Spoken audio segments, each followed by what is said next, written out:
안녕하세요. 전 40대 여자입니다. 제 인생을 생각하면 너무도 처량하고 안쓰러워서 저절로 눈물이 날 지경이에요. 심지어 최근엔 너무 억울해서 도무지 가만히 있을 수가 없더라고요. 그래서 이렇게 사연까지 보내게 됐습니다.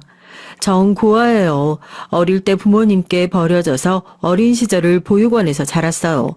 보육원에서 살았던 때만 생각하면 아직도 서글퍼요. 말이 좋아 보육원이지 사실 지방에 있는 시설에 워낙 오래되고 낙후된 곳이라 창고나 다름없는 데서 살았거든요. 다른 보육원들은 어땠는지 몰라도 제가 있던 보육원은 환경이 좋지 않았습니다. 그러다 보니 원장님은 한 명이라도 더 입양 보내려고 혈안이 되어 있었죠. 저도 5살 때 한 번, 11살 때 한 번 해서 2번이나 입양이 됐었어요. 그런데 2번 다 파양됐습니다. 제가 생각하기엔 마땅히 잘못한 것도 없는 것 같은데 이상하게 가는 집마다 절 마음에 들어하지 않았어요. 파양되고 다시 보육원으로 돌아오면 원장님은 불같이 화를 냈습니다. 도대체 어떻게 했길래 2번이나 파양을 당하냐고요. 내가 이번엔 무슨 일이 있어도 양부모님 말 잘 듣고 얌전하게 지내라고 했지. 넌 어떻게 된 애가 11살이 돼서도 그렇게 눈치가 없어. 이제 다 커서 더는 입양한다는 사람도 없을 텐데 이제 어떡할 거야? 고등학교 졸업할 때까지 보육원에서 살 생각이야? 저라고 입양되고 싶지 않을 리 없죠. 저도 할 수만 있다면 하루라도 빨리 양부모님과 살고 싶었어요. 5살 때 처음 입양됐을 땐 어린 제가 뭘 아나요? 저에게도 부모가 생겼다는 게 마냥 너무 좋아서 그냥 아무 생각 없이 엄마 아빠라고 천진난만하게 부르며 잘 먹고 뛰어다니고 했어요. 그런데 양부모님은 그런 제가 마음에 안 들었나 봐요. 남자애보단 여자애가 얌전할 것 같아서 절 입양했는데 아무래도 생각보다 제가 너무 천방지축이라 힘들어서 파양했다고 하더라고요. 그 얘기를 원장님께 전해 들은 어린 전 상처를 받았습니다. 전 보육원에서 배운 대로 잘 먹고 신나게 놀기만 했을 뿐인데 그걸 싫어하는 어른도 있는 거구나 싶어서요. 전 그 이후로 몇 년 동안 말도 별로 안 하고 저는 뛰어다니지도 않았습니다. 양부모님이 바라는 얌전한 애가 되기 위해 노력하려고요. 그래서인지 그 이후로는 보육원에 입양하러 온 부모들이 제가 아무리 어려도 애가 얼굴이 너무 어둡다고 데려가지 않았어요. 수영아, 어른들이 오면 무조건 웃어야지. 그렇게 바보처럼 입 꾹 다물고 있으면 어떡해? 너 같으면 예쁜 짓도 안 하고 뚱하게 있는 애 데려가고 싶겠어?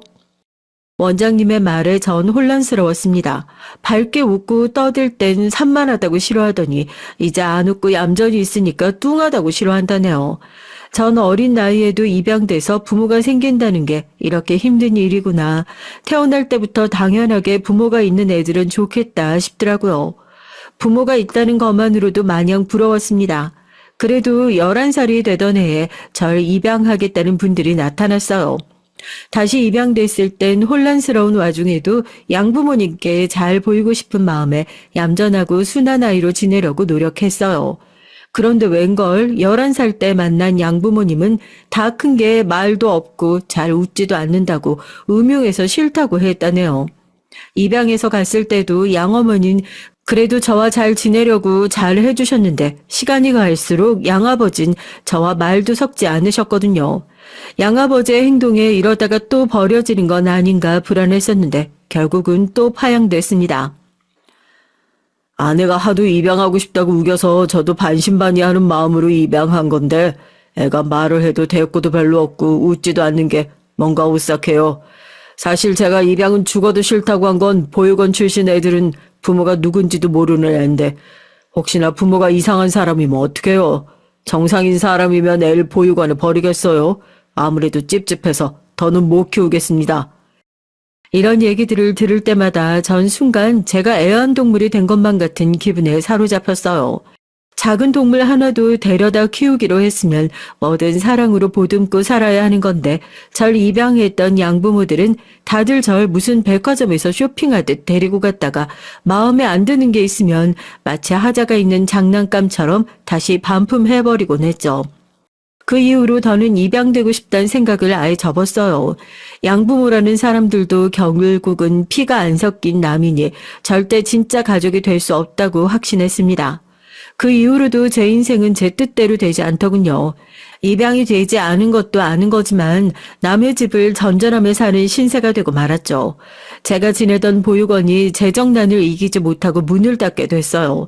그래서 보육원에 있던 아이들이 모두 시설로 뿔뿔이 흩어지게 됐죠. 그때 어린아이들은 다른 보육원으로 보내졌지만 당시에 전 이미 중학교 졸업반이라 갈 곳이 마땅치 않았습니다. 그래서 위탁 가정을 여기저기 전전했어요. 연고도 없는 부산에서 1년, 경기도에서 1년, 서울에서 1년을 넘게 보내고 나서야 성인이 된 전 독립하게 됐죠. 위탁가정을 전전하며 느낀 게 참 많아요. 부산에서 지냈던 위탁가정은 이미 아이들이 다 자라서 중년에 접어든 부부가 절 키워주셨어요. 그 집에서 크게 불편한 점은 없었지만 유난히 두 분이 절 불쌍하게 생각하셔서 오히려 그 점이 가장 힘들었죠. 저만 보면 딱하단 눈으로 혀를 차셨거든요. 이 예쁜 걸 버리고 어떻게 살까? 아이고, 못난 사람들. 아주 나쁜 사람들. 아마 너 버리고 마음 편하게 못 살고 있을 거야. 당연하지. 자기 새끼 버리고 발 뻗고 자면 그게 인간인가? 천벌 받아도 진작에 받았겠지. 그 나쁜 사람들한테 복수하는 길은 수영이 네가 무조건 성공하는 거야. 열심히 공부해서 꼭 성공해라. 본 적도 없고 기억도 안 나는 부모 욕을 하시는데 그럴 때마다 전 어떻게 반응해야 할지 몰랐어요. 같이 욕을 해야 하는 건지 아무 말도 안 하고 멍하니 있어야 하는 건지 모르겠더라고요. 그래도 그분들이 학비도 내주시고 살뜰히 챙겨주신 건 감사했어요. 그런데 함께 지내는 1년 동안 한 번씩 제가 초라해지고 불쌍한 사람이 되는 것 같아 마음이 좋지 않을 때가 많았습니다. 저도 모르게 제 처지를 알게 되는 거죠. 그나마 부산에서 지낸 건 양반이었어요. 경기도에서 지낸 위탁가정은 문제가 좀 있었습니다. 절 위탁해 주신 분들에겐 어린 자식이 둘이나 있었어요. 처음엔 자식을 낳아보니 부모 마음을 너무 알겠다면서 자식을 버린 부모 마음은 오죽 힘들었을까 싶어 저 같은 애들을 보면 그냥 지나칠 수가 없어서 위탁가정을 하기로 마음 먹었다고 하더라고요. 그런데 아무리 생각해도 그분들은 절 애들 보모 데려다 놓은 것 같았어요. 위탁가정에 도착하자마자 저에게 애기 기저귀 갈라고 시키고 새벽에 분유를 먹이는 것까지 시켰거든요. 제가 기저귀 갈아본 적이 없는데 어떻게 하는 거예요? 알려주시면 해볼게요.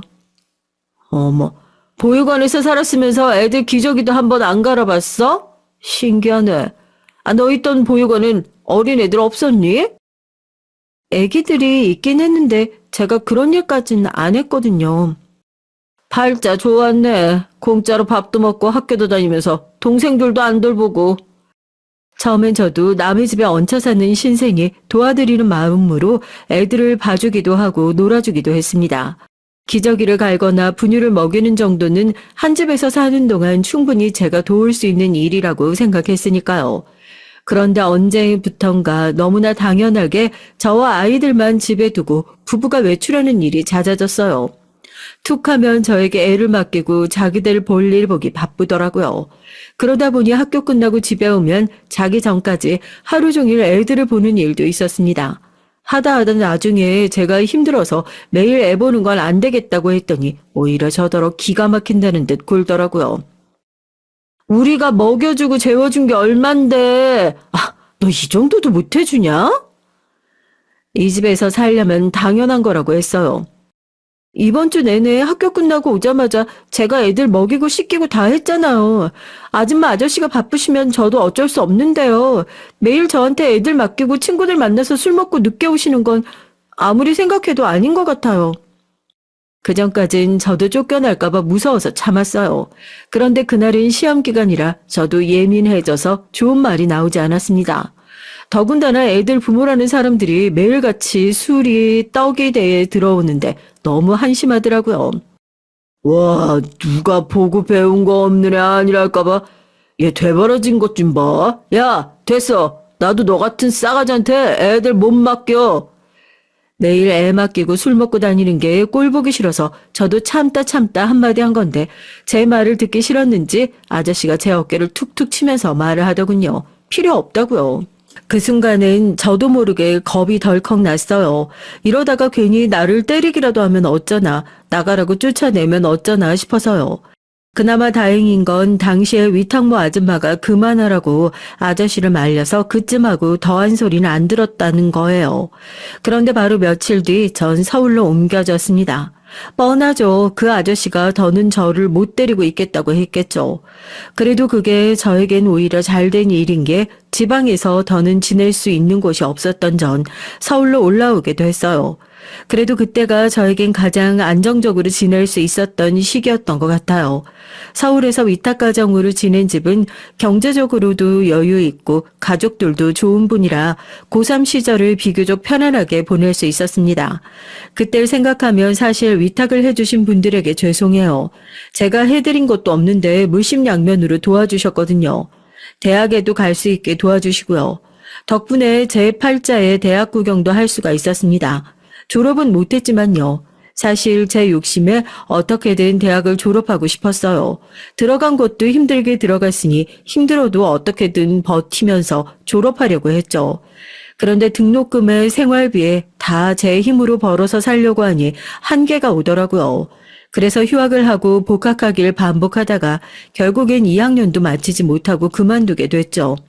상황이 그럴 수밖에 없었던 게 당시에 아르바이트 하던 회사에서 제가 성실하고 일을 좀 한다고 직원으로 일해보지 않겠냐고 하셨거든요. 요즘 세상에 명문대도 아닌 대학 나와봐야 뭐해. 괜히 이름도 없는 대학 졸업장 따겠다고 학자금 대출만 받아서 빚만 생기지. 내가 직원으로 채용해서 월급 줄 테니까 그냥 여기서 일해. 아르바이트만 전전하는 것보다야 정직원이 훨씬 낫지.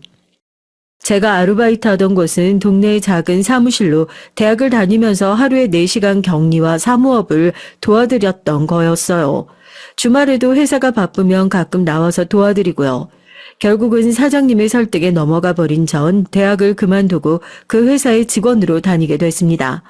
아직도 기억나는 게 제 첫 월급은 175만 원이었어요.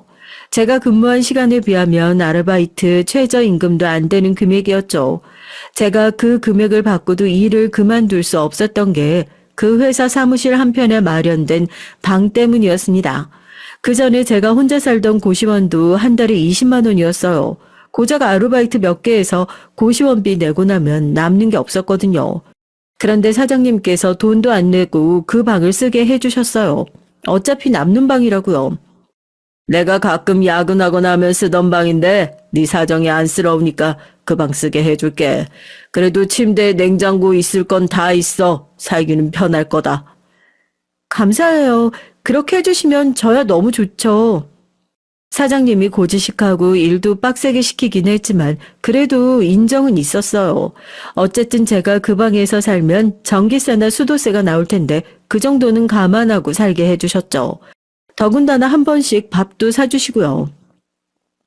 좀 고생스러워도 네 나이 땐 아낄 수 있는 만큼 아껴서 돈부터 모아야 돼. 여기서 월세 아껴서 좋은 집 구해서 나가면 얼마나 좋은 일이야. 그때 제 나이가 고작 22살이에요. 그 어린애가 뭘 알겠어요. 지금 당장 살 길이 막막하니 직원도 시켜주고 방도 빌려준다는데 마다할 이유가 없었죠. 더군다나 당시에 제 옆에 누가 있었겠어요. 주변에 의지할 사람이라곤 하나도 없는 고아다 보니 저에게 다정하게 대해주면 그게 고마워서 금방 믿어버렸죠. 회사에서 일하면서 부모도 없는 고아라고 가난해서 대학도 졸업 못했다고 간혹 무시도 당하고 서러운 일도 많았지만 미래를 위해서 참고 버텼습니다. 그런데 아무리 제가 가진 게 없는 고아라도 도저히 참을 수 없는 일을 겪게 돼서 결국은 그 회사를 나오게 됐어요. 그 회사에 다닌 지 2년이 좀 넘었을 때예요. 늦은 밤 방에서 자고 있는데 갑자기 누군가 회사 문을 두드렸습니다. 전 놀라서 밖으로 나갔어요. 그런데 그 늦은 시간 회사로 찾아온 사람은 다름 아닌 사장님의 아내인 사모님이었습니다. 그전까지 직접 만난 적은 없었지만 사장님 핸드폰에서 사진을 본 적이 있어서 얼굴을 알고 있었거든요. 그런데 문을 열자 사모님께서 다짜고짜 제 머리끄덩이를 잡았어요. 이 인연, 내가 이럴 줄 알았어. 새파랗게 어린 년이 감히 내 남편을 노려? 머리에 피도 안 마른 게, 응? 도대체 뭘 보고 배웠으면 이런 짓을 해? 순간 전 이게 무슨 상황인가 싶어 얼떨떨했습니다. 전 무슨 일인지 몰라도 나는 아니라고 왜 이러시냐고 소리를 질렀지만 사모님은 제 말을 듣지 않고 제 머리끄덩이를 놔주지 않았어요. 잠시 후 사장님이 나타나 절 사모님 손에서 떼어주지 않았다면 전 아마 그날 머리가 다 뽑혔을지 모릅니다. 알고 보니 사모가 오해를 했더라고요. 저도 전혀 몰랐는데 사장에게 내연녀가 있었다네요. 그런데 하필이면 사모는 그걸 저라고 생각한 거예요. 저 아니에요. 제가 미쳤다고 마흔 넘은 아저씨를 만나요? 사모님, 아무리 오해하셨다고 해도 제 머리끄덩이까지 잡으셨으니까 지금 당장 저한테 사과하세요. 살다 살다 이런 일을 당할 거라고는 생각도 못했었기에 전 너무 황당하고 기가 막혔습니다. 전 화가 나서 당장 사과하라고 했어요. 그런데 세상엔 참 별난 사람들이 많잖아요. 남의 머리까지 잡아놓고 사모는 저에게 미안하다는 말도 안 했습니다. 오히려 뻔뻔하게 나왔어요. 그러게 다 큰 처녀가 왜 회사 쪽방에서 산다는 게 말이나 돼? 나는 이 인간 바람 피우는 거 알자마자 상대가 당연히 아가씨인 줄 알았지. 사장이 바람을 피고 다닌다는 의심은 드는데 증거가 없으니 이래저래 사장 핸드폰을 뒤졌나 봐요. 그러다가 제가 회사 안에 쪽방에서 산다는 걸 알게 되고 사모는 당연히 제가 내연녀라고 생각을 한 겁니다. 아무리 그래도 제가 나이가 몇인데 이런 아저씨를 만나요. 제대로 확인은 하고 오셨어야죠. 사과하라고 해도 사과도 안 하고 자꾸만 변명만 늘어놓으니 저도 기분이 나빠서 큰 소리를 냈어요. 제가 미쳤다고 사장님을 만나냐고요. 그런데 더 웃긴 건 사모의 태도였습니다. 바람 피운 남편이 뭐가 좋다고 그 앞에서 남편 편을 들더라고요. 내 남편이 아무리 아저씨라도 돈도 많고 인물도 좋잖아? 그쪽같이 고아에다가 오갈 데 없는 신세한테는 내 남편이 과분하지. 사모는 말도 안 되는 소리를 했어요. 제가 고아에 오갈 데 없는 신세라 사장님도 과분하다네요. 순간 너무 울컥해서 말문이 턱 하고 막히고 말았습니다. 여보, 무슨 말을 그렇게 해? 수영 씨가 그동안 우리 회사에서 얼마나 열심히 해줬는데. 그만 당신이 사과해. 아이고 웃기고 있네. 마누라 두고 바람이나 피우러 다니는 주제에 맨날 딴 년만 감싸고 돌지. 난 잘못한 거 없어. 내가 사과를 왜 해? 제가 아무리 갈 곳 없는 신세고 가난뱅이여도 이런 취급을 받을 일은 한 적이 없어요. 그 순간에도 전 제가 왜 이 부부 사이에서 이런 거지 같은 소리를 듣고 있어야 하나 기가 막혔습니다. 정말 자괴감이 든다는 게 딱 그때를 두고 한 말이었어요. 정 고민할 것도 없이 바로 다음날 사표를 냈어요. 사장은 전날 일 때문에 그러냐면서 연신 미안하다고 사과를 했고요. 다시는 그런 일 없을 거라고요. 하지만 전 마음을 바꿀 생각이 없었습니다. 제가 아무리 오갈 데 없는 신세라도 그런 일까지 당하고 아무 일 없다는 듯 회사에 다닐 순 없었어요. 제가 아무리 오갈 데가 없어도 한 달에 175만 원보단 더 벌 자신이 있었거든요. 사장님 말대로 여기 있으면서 저 월세 보증금 정도 모았어요. 그동안 잘해주셔서 감사합니다. 생각 같아선 사모한테 사과도 받고 그만두고 싶었지만 그래봐야 나한테 남는 게 뭐가 있나 싶어 그쯤 하고 회사를 떠났죠. 그때 많은 생각이 들었던 것 같아요. 어린 시절 이미 친부모에게 버려졌을 때 난 그때부터 혼자였구나. 내 옆에 아무도 없다. 그러니까 누구도 믿지 말고 혼자 힘으로 살아야 한다. 연습이다. 그래서 그 이후로는 누구보다 악착같이 열심히 살았어요. 대학도 졸업 못하고 기술도 없으니 한시라도 빨리 내가 할 수 있는 일을 찾자 싶어 식당에 들어가 요리를 배웠습니다. 설거지부터 시작해 욕이란 욕은 다 들어가며 식당 안에서 버티고 버텼어요. 덕분에 한식, 일식, 조리사 자격증도 따고요. 제가 사회생활을 하면서 배운 게 사회에서 만난 사람들에게 굳이 나에 관해서 이야기할 필요가 없다는 겁니다. 사람들에게 굳이 내가 고하다, 혼자 산다 이런 얘긴 일절하지 않고 그냥 보통 사람처럼 평범한 척하며 살았죠. 그랬더니 굳이 싫은 소리 안 들어도 되고 누구도 절 딱하게 여기지 않았어요. 그렇게 독하게 산 덕분에 제가 하는 일에선 어디를 가나 인정받았습니다. 제가 가는 식당마다 잘 되고 성공해서 새로 여는 식당마다 절 데리고 가고 싶어 했어요. 그러던 중 잊고 있었던 제 과거가 다시 또 제 발목을 잡는 일이 생기고 말았습니다. 사회생활에서 만난 사람들에겐 제 사생활 같은 거 말 안 해도 되지만 연애는 달랐어요. 남자친구가 생기고 자연스레 결혼 얘기가 나오니 제 과거가 또 발목을 잡더군요. 우리나라에서 부모 없는 고아를 며느리로 달가워할 시부모는 없잖아요. 제가 아무리 식당 안에서 난다긴다 해도 남자친구의 부모 앞에선 그냥 부모 없는 고아였어요. 남자친구 부모님은 제가 고아라는 사실을 아시고 결혼을 반대하셨습니다. 절 만나려고도 안 하셨고요. 사실 결혼 얘기까지 나온 저의 남자친구는 다름 아닌 제가 다니던 식당 사장이었어요. 새로 오픈한 식당에 스카우트가 돼서 들어왔는데 다행히도 식당이 잘 돼서 가게 분위기가 좋았거든요. 그러다 보니 자연스레 사장과 가까워졌고 연애도 하게 됐습니다. 남자친구는 저와 달리 운이 좋은 사람이었어요. 자식이라면 벌벌 떠는 부모님의 도움으로 식당을 차렸거든요. 남자친구는 식당에 나와서 하는 일도 없었어요. 주방이나 홀 직원들에게 몇 마디 잔소리하고 계산을 받는 게 하는 일의 전부였죠. 그런데 그런 남자가 절 좋아했어요. 처음엔 제가 무슨 신데렐라라도 된 것처럼 기분 좋았습니다. 남자친구는 저에게 드라마 속 주인공처럼 뭐든 다정하게 잘 해줬거든요. 지금 생각하면 믿기지 않지만 그땐 남자친구가 저에게 지극정성이었어요. 당시엔 남자친구가 어떻게든 저와 결혼하겠다고 애를 썼거든요. 결국은 어떻게 부모님을 설득했는지 남자친구 부모님께서 절 만나주시겠다고 하더군요. 그런데 남자친구의 부모님은 만나자마자 저는 꿈속에서 빠져나와 현실로 돌아왔습니다. 아무리 제가 고아라 결혼을 반대하셔도 그렇지 남자친구의 부모님은 전혀 배려 없이 말을 함부로 하셨어요. 나 태어나서 고아 처음 봐. 어머, 우리 아들이 미리 말 안 했으면 새카맣게 몰랐겠다. 그래도 부모 없이 자란 것 치고는 성공했네. 우리 아들 가게 정도면 들어오기 힘들었을 텐데. 당시 제가 다니던 식당이 서울에서 꽤 유명한 식당이에요. 전 오로지 제 힘으로 그 식당까지 들어간 겁니다. 그래도 남자친구 어머니께서 말은 좋게 안 하셔도 제 실력은 인정해 주셨어요. 힘든 상황에 열심히 산 것 같다고요. 그런데 듣다 보니 그 말은 칭찬이 아니었습니다. 나는 그 점이 더 싫어. 여자가 고생 모르고 곱게 자란 게 좋지. 힘들게 아등바등하면서 살았으니 얼마나 고집도 세고 드세겠어. 우리 집안에 그런 여자가 가당키나 하니?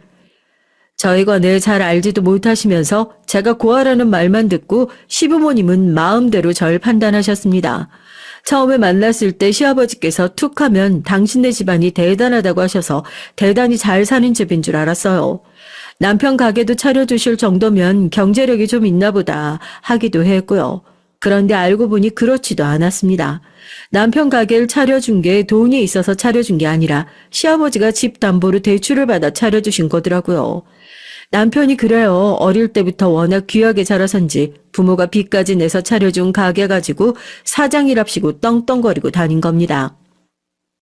제 조건이 마음에 안 드시는 건 이해합니다. 하지만 제가 혼자 오래 살아온 만큼 가족이 생기면 뭐든 헌신하고 살 준비가 되어 있어요. 제가 어머니 아버님 그리고 진혁 씨한테 잘할게요. 예쁘게 좀 봐주세요. 너야 우리 아들이랑 결혼하고 싶어서 뭐든 하겠다고 하겠지. 근데 우린 아쉬울 게 없다. 우리 아들 어디 나가도 안 끌려서 제발 좀 소개해달라는 사람들이 줄 섰어. 에이 엄마, 내가 아무리 인기가 많아도 내가 좋은 사람이랑 결혼해야지. 아무랑 할 수 있나. 엄마가 뭐라고 해도 나 우리 자기랑 결혼할 거야. 우리 가게 유명해진 것도 다 우리 자기가 잘해서 성공한 거라니까. 우리 둘이 결혼해서 살면 앞으로 분점도 내고 더 성공할 거야. 아이고 누가 내 아들 아니랄까봐 팔불출인 게 똑같네. 지가 저렇게 좋다는데 우리가 어떻게 말려. 우리 아들 괜히 마음 졸이게 하지 말고 하고 싶다는 대로 해줘. 저희 정말 잘 살 수 있어요. 제가 정말 잘할게요. 어릴 적 파양당하고 난 뒤론 누구에게 잘 보이겠다고 아양 떨거나 입에 발린 말은 안 하고 살겠다고 다짐했는데 사랑하는 사람이 생기고 나니 저도 변하긴 하더라고요. 그땐 저도 가족을 만들고 싶다는 꿈에 부풀어 오로지 남자친구와 결혼하고 싶다는 생각뿐이었습니다. 그래서 예비 시부모님이 절 100% 마음에 들어 하지 않으시는 걸 이해할 수 있었어요. 결혼만 허락해 주시면 전 뭐든 할 준비가 되어 있었거든요. 어차피 저도 예비 시부모님이 100% 마음에 안 들긴 마찬가지예요. 제가 가족은 없어서 잘 모르지만 그래도 원래 가족이라는 게 서로의 허물도 감싸주고 이해해주며 사는 거라고 생각했으니 결혼만 하면 다 잘할 수 있을 줄 알았습니다.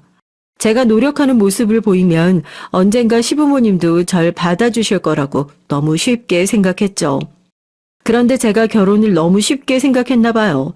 시집살이라는 게 드라마나 영화에서 본 것보다 현실이 더 끔찍하더라고요. 당해보지 않은 사람들은 몰라요. 가족이라는 이름으로 교묘하게 사람을 괴롭히는 게 그게 더 힘들더라고요. 그래도 신혼 초엔 남편이 항상 제 편을 들어줘서 그 힘으로 참고 살았죠. 우리나라 여자들이 시집살이 당하는 건 별일 아니다 견디면서요. 그러나 아들을 낳고 가게 일이 좀 힘들어지기 시작하면서 남편과 사이가 안 좋아졌어요. 제가 아들을 키우느라 남편이 혼자 가게 운영을 했는데 가게가 자꾸만 적자가 났거든요. 정 가게를 좀 줄여서 운영했으면 좋겠다고 했는데 남편은 힘들면 힘들수록 자꾸만 가게를 키워야 한다고 했어요. 우리 아들 조금 있으면 초등학교 가는데 우리도 강남으로 진출해야지. 내가 봐둔 좋은 자리가 있으니까 거기다가 식당 새로 오픈할 거야. 당신이 무슨 돈이 있다고 강남에 식당을 내? 돈이 있어야 꼭 강남에서 장사하나? 은행에 대출 알아봤으니까 금방 나올 거야. 원래도 사람이 좀 철없는 면이 있다는 건 알았는데 상황이 힘들어지니 그 점이 아주 사람을 미치게 하더라고요. 제가 아무리 말려도 남편은 자기 마음대로 은행을 다니며 대출을 받고 다녔어요. 말리다 결국은 남편 마음대로 저지를 것 같길래 차라리 제가 남편을 돕기로 했죠. 남편 원래 성격이 자기가 하겠다고 하면 무조건 하는 사람이거든요. 제가 아는 분이 강남에 저렴하고 좋은 식당 자리를 알아주셔서 그곳을 남편에게 얘기했어요. 아들도 제법 커서 학교에 다니기 시작했으니 저도 식당에 들어가 함께 일을 했고요. 그래도 다행인 게 장사는 제법 돼서 다행이었습니다. 그런데 시간이 갈수록 남편이 좀 이상해졌어요. 잘 되는 건 다 자기 잘한 덕이고 안 되는 건 다 제 탓으로 몰아갔습니다. 그러다 보니 부부싸움이 잦아졌어요. 항상 싸우는 건 돈 문제였죠. 갑자기 식당 분점을 내겠다고 우겼습니다. 아직 대출도 많이 남았는데 분점이라니. 말도 안 되는 소리 좀 하지 마. 당신은 이게 문제야. 사람이 그릇이 너무 작다니까. 당신이 사업에 대해 뭘 알아? 다 물 들어올 때 노져야 돈 버는 거야.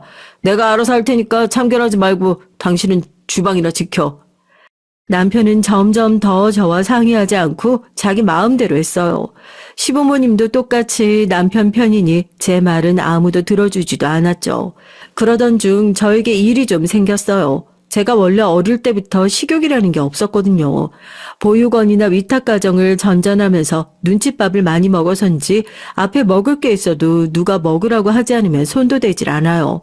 어릴 때 입양 갔던 집에서 식탁에 있던 빵을 하나 집어먹은 적이 있었는데 당시에 양어머니가 동생들 빵에 손을 댔다고 화를 낸 적이 있거든요. 아무리 보육원에서 자랐어도 그렇지. 너는 애가 무슨 식탐이 그렇게 있니? 밥을 안 주는 것도 아닌데 꼭 동생들 먹는 것까지 뺏어 먹어야겠어? 그게 동생들 빵인 줄 모르고 맛있어 보여서 먹었어요.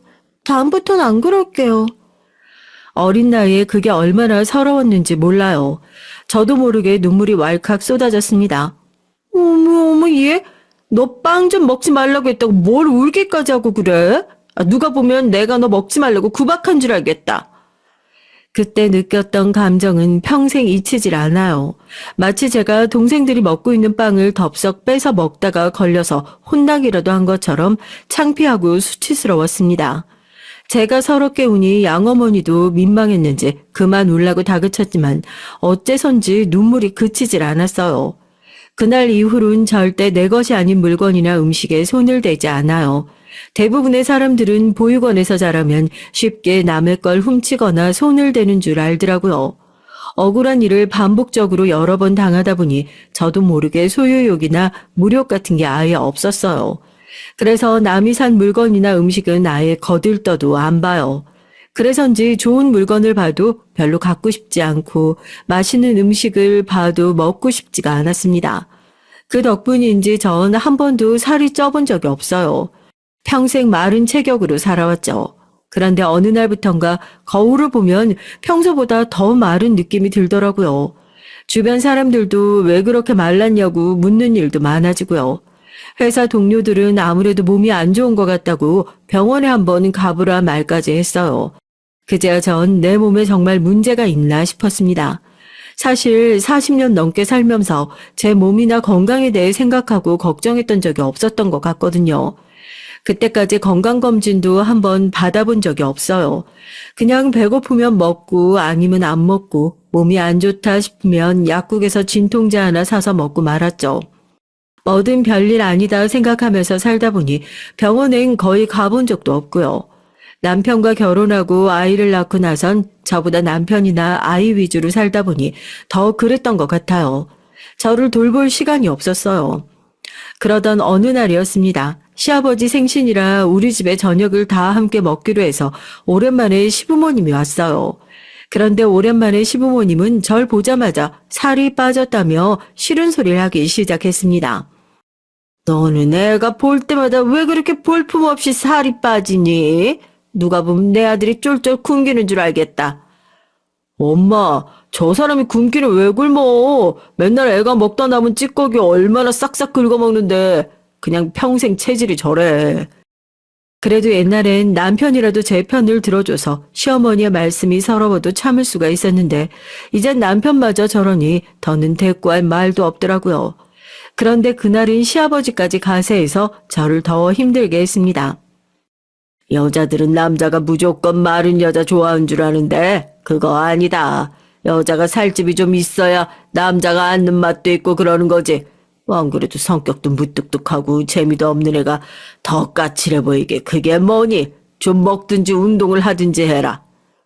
제가 일부러 살을 뺀 것도 아니고 누구한테 피해를 준 것도 아닌데 생신이라고 밥상까지 차린 며느리한테 왜 그렇게 싫은 소리만 하시나 싶어 서러웠습니다. 요즘 계속 그래요. 전엔 아들 키우고 남편 챙기면서 소소한 작은 일에도 행복하고 뿌듯하다고 그랬는데 요즘은 이상하게 몸에 힘이 없고 다 짜증나고 그래요. 요즘 몸이 안 좋아서 음식을 잘 먹지 못했더니 살이 빠졌나 봐요. 신경 쓸게요. 그놈의 몸은 도대체 언제쯤 건강해진다니? 하긴 애가 뭘 먹는 게 있어야 살도 붙고 몸도 건강해지는 거지. 아유, 매일 병든 닭처럼 빌빌거리고 다니니 그 우리 아들이 집에 들어와도 재미가 없겠어. 내 마음 알아주는 건 우리 엄마밖에 없다니까. 저래서 준혁이나 잘 챙길지 몰라. 엄마, 그러고 보니 요즘 들어 우리 준혁이도 살 좀 빠진 것 같지 않아? 그 상황에서 남편은 한술 더 떴습니다. 제 얘기를 하다 갑자기 아들까지 들먹이며 아들도 살이 빠졌다는 소리를 하더라고요. 그러게. 그러고 보니까 우리 손주도 얼굴이 바짝 말랐네. 애미 너 설마 너 밥 안 먹는다고 우리 새끼도 굶기냐? 순간 화살이 다시 저에게 돌아왔습니다. 전 듣다 기분이 상해서 참을 수가 없었어요. 무슨 말씀이세요? 제가 왜 제 아들을 굶겨요? 애가 요즘 키가 커서 살이 좀 빠진 거예요. 어머님 아버님 오랜만에 보셔서 그런 거죠. 더 듣고 싶지 않아 저도 언성을 높이고 자리를 박차고 일어나 버렸어요. 그렇게 성질을 내고 일어나도 어차피 제가 갈 곳은 없어요. 주방에나 들어가서 과일이나 깎는 거죠. 아이고, 이래서 사람이 다 가정교육이 중요하다고 하는 거다. 저거 보고 배운 게 없으니 어른들 얘기하는데 저렇게 소리 버럭 지르고 나가버리지. 엄마 미안해. 저 사람이 원래 눈치도 없고 애교도 없잖아. 그래도 음식 하나는 좀 하니까 식사나 하세요. 제가 갈 때 갈비도 싸드릴게요. 남편이고 시어머니가 제가 없는 자리에서도 자기들끼리 제 얘기하며 시시덕거리는데 전 밥도 제대로 못 먹고 주방에 서서 과일이나 깎고 있는 제 신세가 너무 처량하더군요. 마음 같아선 이대로 집을 나가버리고 싶은 심정이었어요. 하지만 어쩌겠어요. 제 아들은 이제 9살이라 한창 아버지가 필요한 시기잖아요. 남편이나 시부모님이나 저에겐 함부로 하셔도 제 새끼한텐 잘해주시니 저만 참고 살면 되는 일이었죠. 그런데 도대체 제가 전생에 무슨 죄를 지었는지 저에게 고난은 끊이질 않았습니다. 어느 날 밤 자는데 배가 너무 아파서 화장실에 갔어요. 그런데 변기에 피가 잔뜩 고여 있더라고요. 전 순간 너무 무서웠습니다. 이게 무슨 일인가 싶어서요. 처음엔 아이 낳았을 때 생겼던 치질이 재발한 건가 싶어서 학문외과를 갔죠. 그런데 의사가 내진을 해보더니 하는 말이 충격적이었습니다. 이건 저희 병원에서 치료할 수 있는 게 아닌 것 같아요. 환자분 아무래도 암인 것 같은데 바로 큰 병원에 가보시죠. 순간 전 잘못 들은 줄 알고 제 두 귀를 의심했습니다. 제가 암이라니요. 말이 안 됐습니다. 말도 안 돼요. 저 이제 40 좀 넘었는데 암이라니요. 그럴 리 없어요, 선생님. 혹시 가족 중에 암 병력이 있으신 분이 있으세요? 여러 경우가 있긴 하지만 가족 유전이 있는 경우 젊은 나이에도 발병돼요. 전 믿을 수가 없었습니다. 아무리 제가 거지 같은 팔자를 타고났다고 해도 어떻게 이런 병까지 주실 수 있나 싶었어요. 언뜻 보기에도 상황이 좋아 보이지 않아요. 제가 소견서 작성해 드릴 테니까 바로 큰 병원으로 가보세요. 꼭이요. 제 상태가 걱정되셨는지 의사 선생님은 바로 병원에 가라고 하셨어요. 전 놀란 가슴을 부여잡고 바로 택시를 타고 대학병원에 갔습니다. 예약을 하지 않아 병원에서 3시간을 넘게 기다렸어요. 그런데 전 시간 가는 줄 모르고 그 자리에 멍하니 앉아 있었습니다. 제 인생이 너무 거지 같고 끔찍해서요. 걱정하던 대로 전 암이 맞았습니다. 직장암 말기라고 하더라고요. 바로 항암부터 시작하고 수술해야 한다고 바로 입원해야 한다고 했어요. 가족들과 상의하고 바로 입원하시라고요.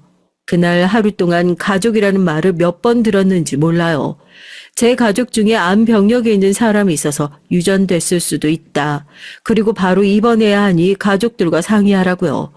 전 병원을 나오는데 눈물이 앞을 가려 도무지 움직일 수가 없었어요. 의사 선생님들이 계속 가족이라고 말을 하는데 마땅히 떠오르는 사람이 없었거든요. 그게 너무 서러워서 눈물이 멈추질 않았습니다. 내내 제 아들, 우리 아들 얼굴만 떠올렸어요. 너무 미안해서요. 전 병원 앞에 한참을 멍하니 앉아 있다가 간신히 정신 차리고 일어섰습니다. 그리고 남편에게 전화했어요. 곱든 밉든 지금 저에게 있어서 가장 가까운 가족은 남편이에요. 아무리 우리 사이가 대면대면해졌어도 아내인 내가 아프다는데 남편이 절 걱정하고 위로해주겠지 싶었거든요. 여보, 나 지금 땡땡병원 앞이거든? 내가 너무 놀라서 그러는데 좀 데리러 와줄 수 있어? 뭐야? 가게도 내팽개치고 갑자기 병원 간다고 애까지 맡기고 나가더니 이제 데리러 오라고? 이 여자가 요즘 진짜 왜 이래? 왜? 병원에서 죽을 병이라도 걸렸대? 남편한테 뭘 기대하겠어요. 나쁜 놈이 제 목소리가 딱 들어도 안 좋은데 말을 젖따위로 하더라고요. 순간 전 너무 화가 나서 울컥했습니다. 그래서 남편에게 소리를 버럭 질렀어요. 그래, 나 죽을 병 걸렸다. 그래서 좋냐? 나 암이래. 그것도 암 말기. 주변의 사람들이 다 쳐다볼 정도로 전 악을 쓰고 소리를 질렀어요. 그러자 핸드폰 너머로 남편이 말이 없더군요. 그러더니 한다는 말이 정말이냐고, 진짜 암이냐고 했어요. 남편의 목소리에 전 간신히 멈췄던 눈물이 또 쏟아졌습니다. 그래도 남편도 놀랐는지 바로 병원 앞으로 데리러 왔더라고요. 그러더니 웬일로 제 손을 꼭 잡고 위로했어요. 내가 오는 길에 다 알아봤는데 요즘 암은 병도 아니래. 병원에서 치료받으면 나을 거니까 걱정하지 마. 병원에서 시키는 대로만 하면 다 나을 거니까 걱정하지 말라고 하더라고요. 그래도 남편이 그렇게 말해주니 전 조금이나마 희망이 생기는 것 같았어요. 매일 지지고 볶고 싸워도 그래도 가족이 있으니 이래서 좋은 거구나 싶었습니다. 그날 이후 전 본격적으로 치료에 들어갔어요. 가게 일도 아들도 다 걱정됐지만 남편이 다른 건 다 신경 쓰지 말고 치료에만 집중하라고 해줬고요. 근래 몇 년 동안 남편과도 사이가 좋지 않아 남처럼 지냈었는데 그래도 내가 아프다고 가게도 챙기고 아들도 챙겨주는 모습을 보니까 우리가 부부는 부부구나 싶어 남편에게 고마웠어요. 그러던 어느 날이었습니다. 항암을 받고 퇴원을 했어요. 그날 마침 공휴일이라 남편이 아들을 데리고 시댁에 간다고 하더라고요. 병원에 당신 데리러 가야 되는데 오늘은 준영이가 할머니랑 자고 싶다네. 공휴일이니까 하루 엄마 내서 자고 내일 갈게. 당신은 푹 쉬고 있어. 나 택시 타고 잘 왔으니까 걱정 말고 놀다 와요. 아들이 시어머니 내서 자고 싶다고 해서 남편이 아들을 데리고 시댁에서 자고 온다고 하더라고요. 전 오히려 잘 됐다 싶었습니다. 항암을 받으면 몸에 힘이 너무 없어서 아무것도 할 수가 없는데 아들이 오랜만에 봤다고 자꾸 놀자고 하면 저도 좀 힘들었거든요. 아들이 보고 싶긴 하지만 그래도 하루 푹 쉬고 내일 만나서 신나게 놀자 싶었습니다. 그런데 그날 저녁 낮잠을 자고 일어났더니 웬일로 몸이 개운했어요. 몸이 좀 살만하니 아들이 그렇게 보고 싶더라고요. 시계를 보니 저녁 8시가 좀 넘었길래 저도 택시를 타고 시댁으로 갔어요. 시부모님도 뵌 지 오래됐으니 얼굴도 뵙고 저도 시댁에서 하루 자고 오려고요. 그런데 웬걸 시댁에 도착하자마자 제 눈앞에 말도 안 되는 일이 벌어지고 말았습니다.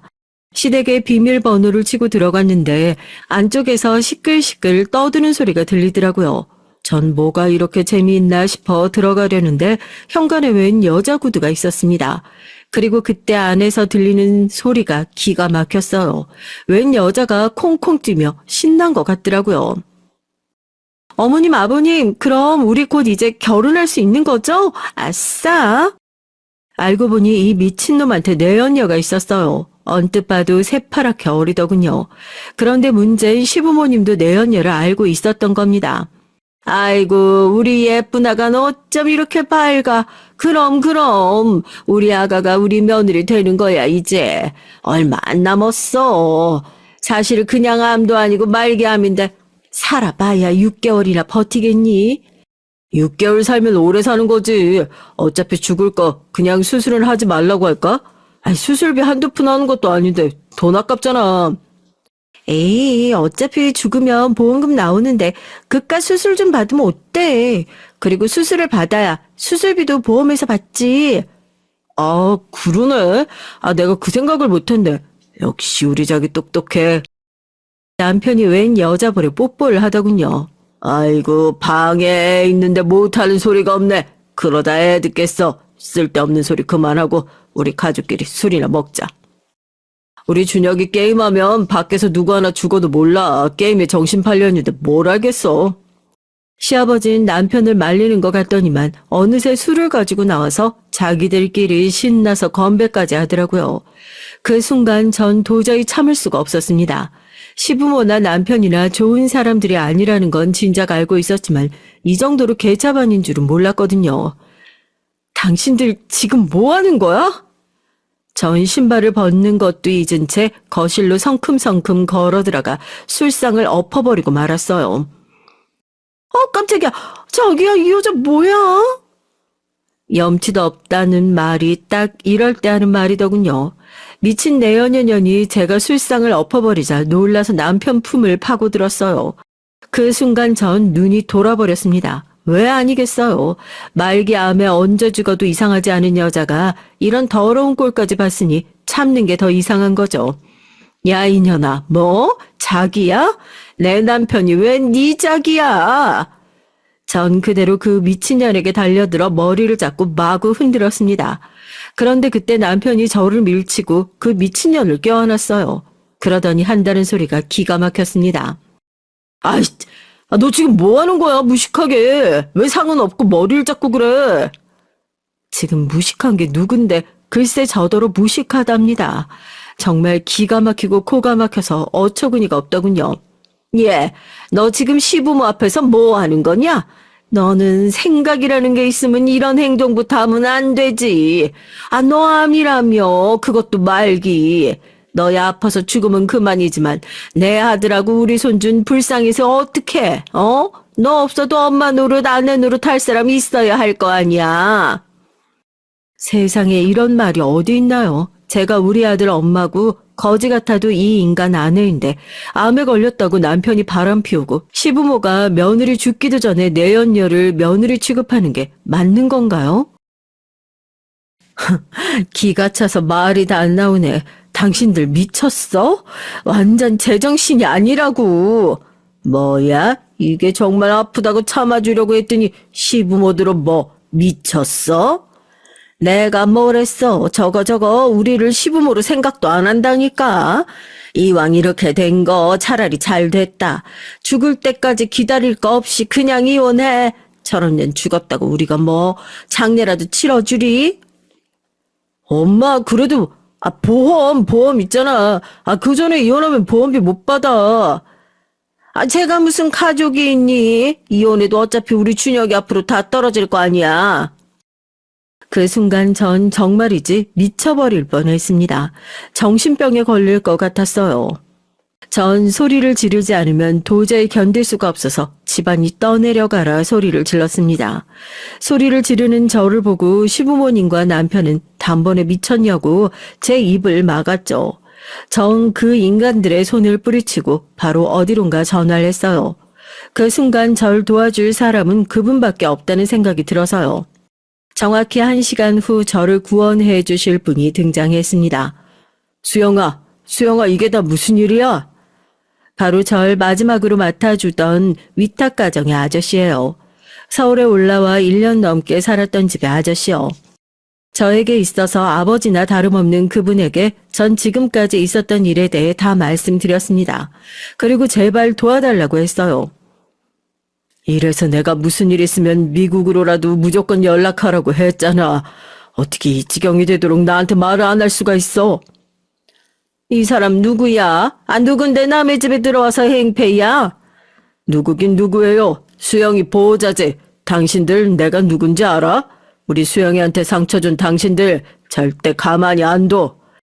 시부모님은 그때까지도 상황 파악이 안 돼서 큰 소리를 쳤지만 잠시 후 시부모님도 남편도 다들 무릎만 안 꿇었지 아주 벌벌 떨며 아저씨에게 봐달라고 사정사정을 했어요. 당신들 지금 내 건물에서 장사하는 거 아니야? 수영이 아니면 당신들 식당 내 건물에 둘 필요 없으니까 당장 가게 빼고 나가. 그리고 강남바닥에 건물 있는 사람 치고 나 모르는 사람 없거든. 다시는 가게 할 생각 꿈도 꾸지 마. 사실 남편에게도 말 안 한 게 있는데 지금 남편이 운영 중인 가게가 있는 강남의 건물이 아저씨 거예요. 말도 안 돼. 건물주 미국에 산다고 했는데? 당신은 왜 이런 중요한 얘기를 안 했어? 사장님, 저 이번에 리모델링 하면서 대출 5억 넘게 받았어요. 저 지금 가게 빼면 죽어요. 내가 알게 뭐야. 난 우리 수영이 눈에 피눈물 나게 하는 놈 절대 안 봐줘. 안 돼요, 제발. 그 가게 아니면 나 죽어요. 엄마, 아빠 뭐해? 당장 빌어. 남편은 바보처럼 눈물까지 흘리며 사정을 했습니다. 가게 빼는 건 절대 안 된다고요. 그럴만하죠. 제가 그렇게 무리하게 가게 늘리면 안 된다고 했는데도 남편은 무조건 성공한다고 보증금에 인테리어비까지 다 대출받았거든요. 당장 가게를 접으면 그 돈 다 날리게 되는 거니 남편은 쪽박 차는 거죠. 사실 위탁 부셨던 아저씨와 제 사이에 사연이 있습니다. 아저씨는 고3 때 만나 절 살뜰하게 챙겨주셨어요. 잠깐 데리고 있는 건데도 학원도 보내주고 문제집도 자기 자식이랑 똑같이 사주셨죠.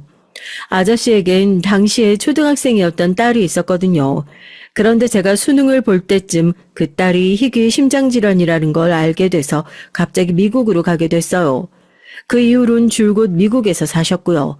아저씨는 저도 데리고 가고 싶어 하셨지만 정식 입양이 아니면 절 외국으로 데려갈 수 없었죠. 딸이 아픈 상황에 갑자기 절 입양한다는 건 말이 안 되니 어쩔 수 없이 절 두고 떠나신 거예요. 사실 당시에 저도 이미 성인이나 다름없는 나이이니 맞는 결정이었죠. 어차피 몇 달 후면 그 집을 나가야 했으니까요. 그렇게 미국으로 떠났던 아저씨와 가족들은 몇 달 전에 한국으로 들어왔습니다. 그전에도 메일로 가끔 연락하고 지냈었는데 한국에 들어오자마자 절 만나러 오셨어요. 제가 결혼해서 식당을 하고 있다는 얘기에 흔쾌히 건물도 내어주신 겁니다.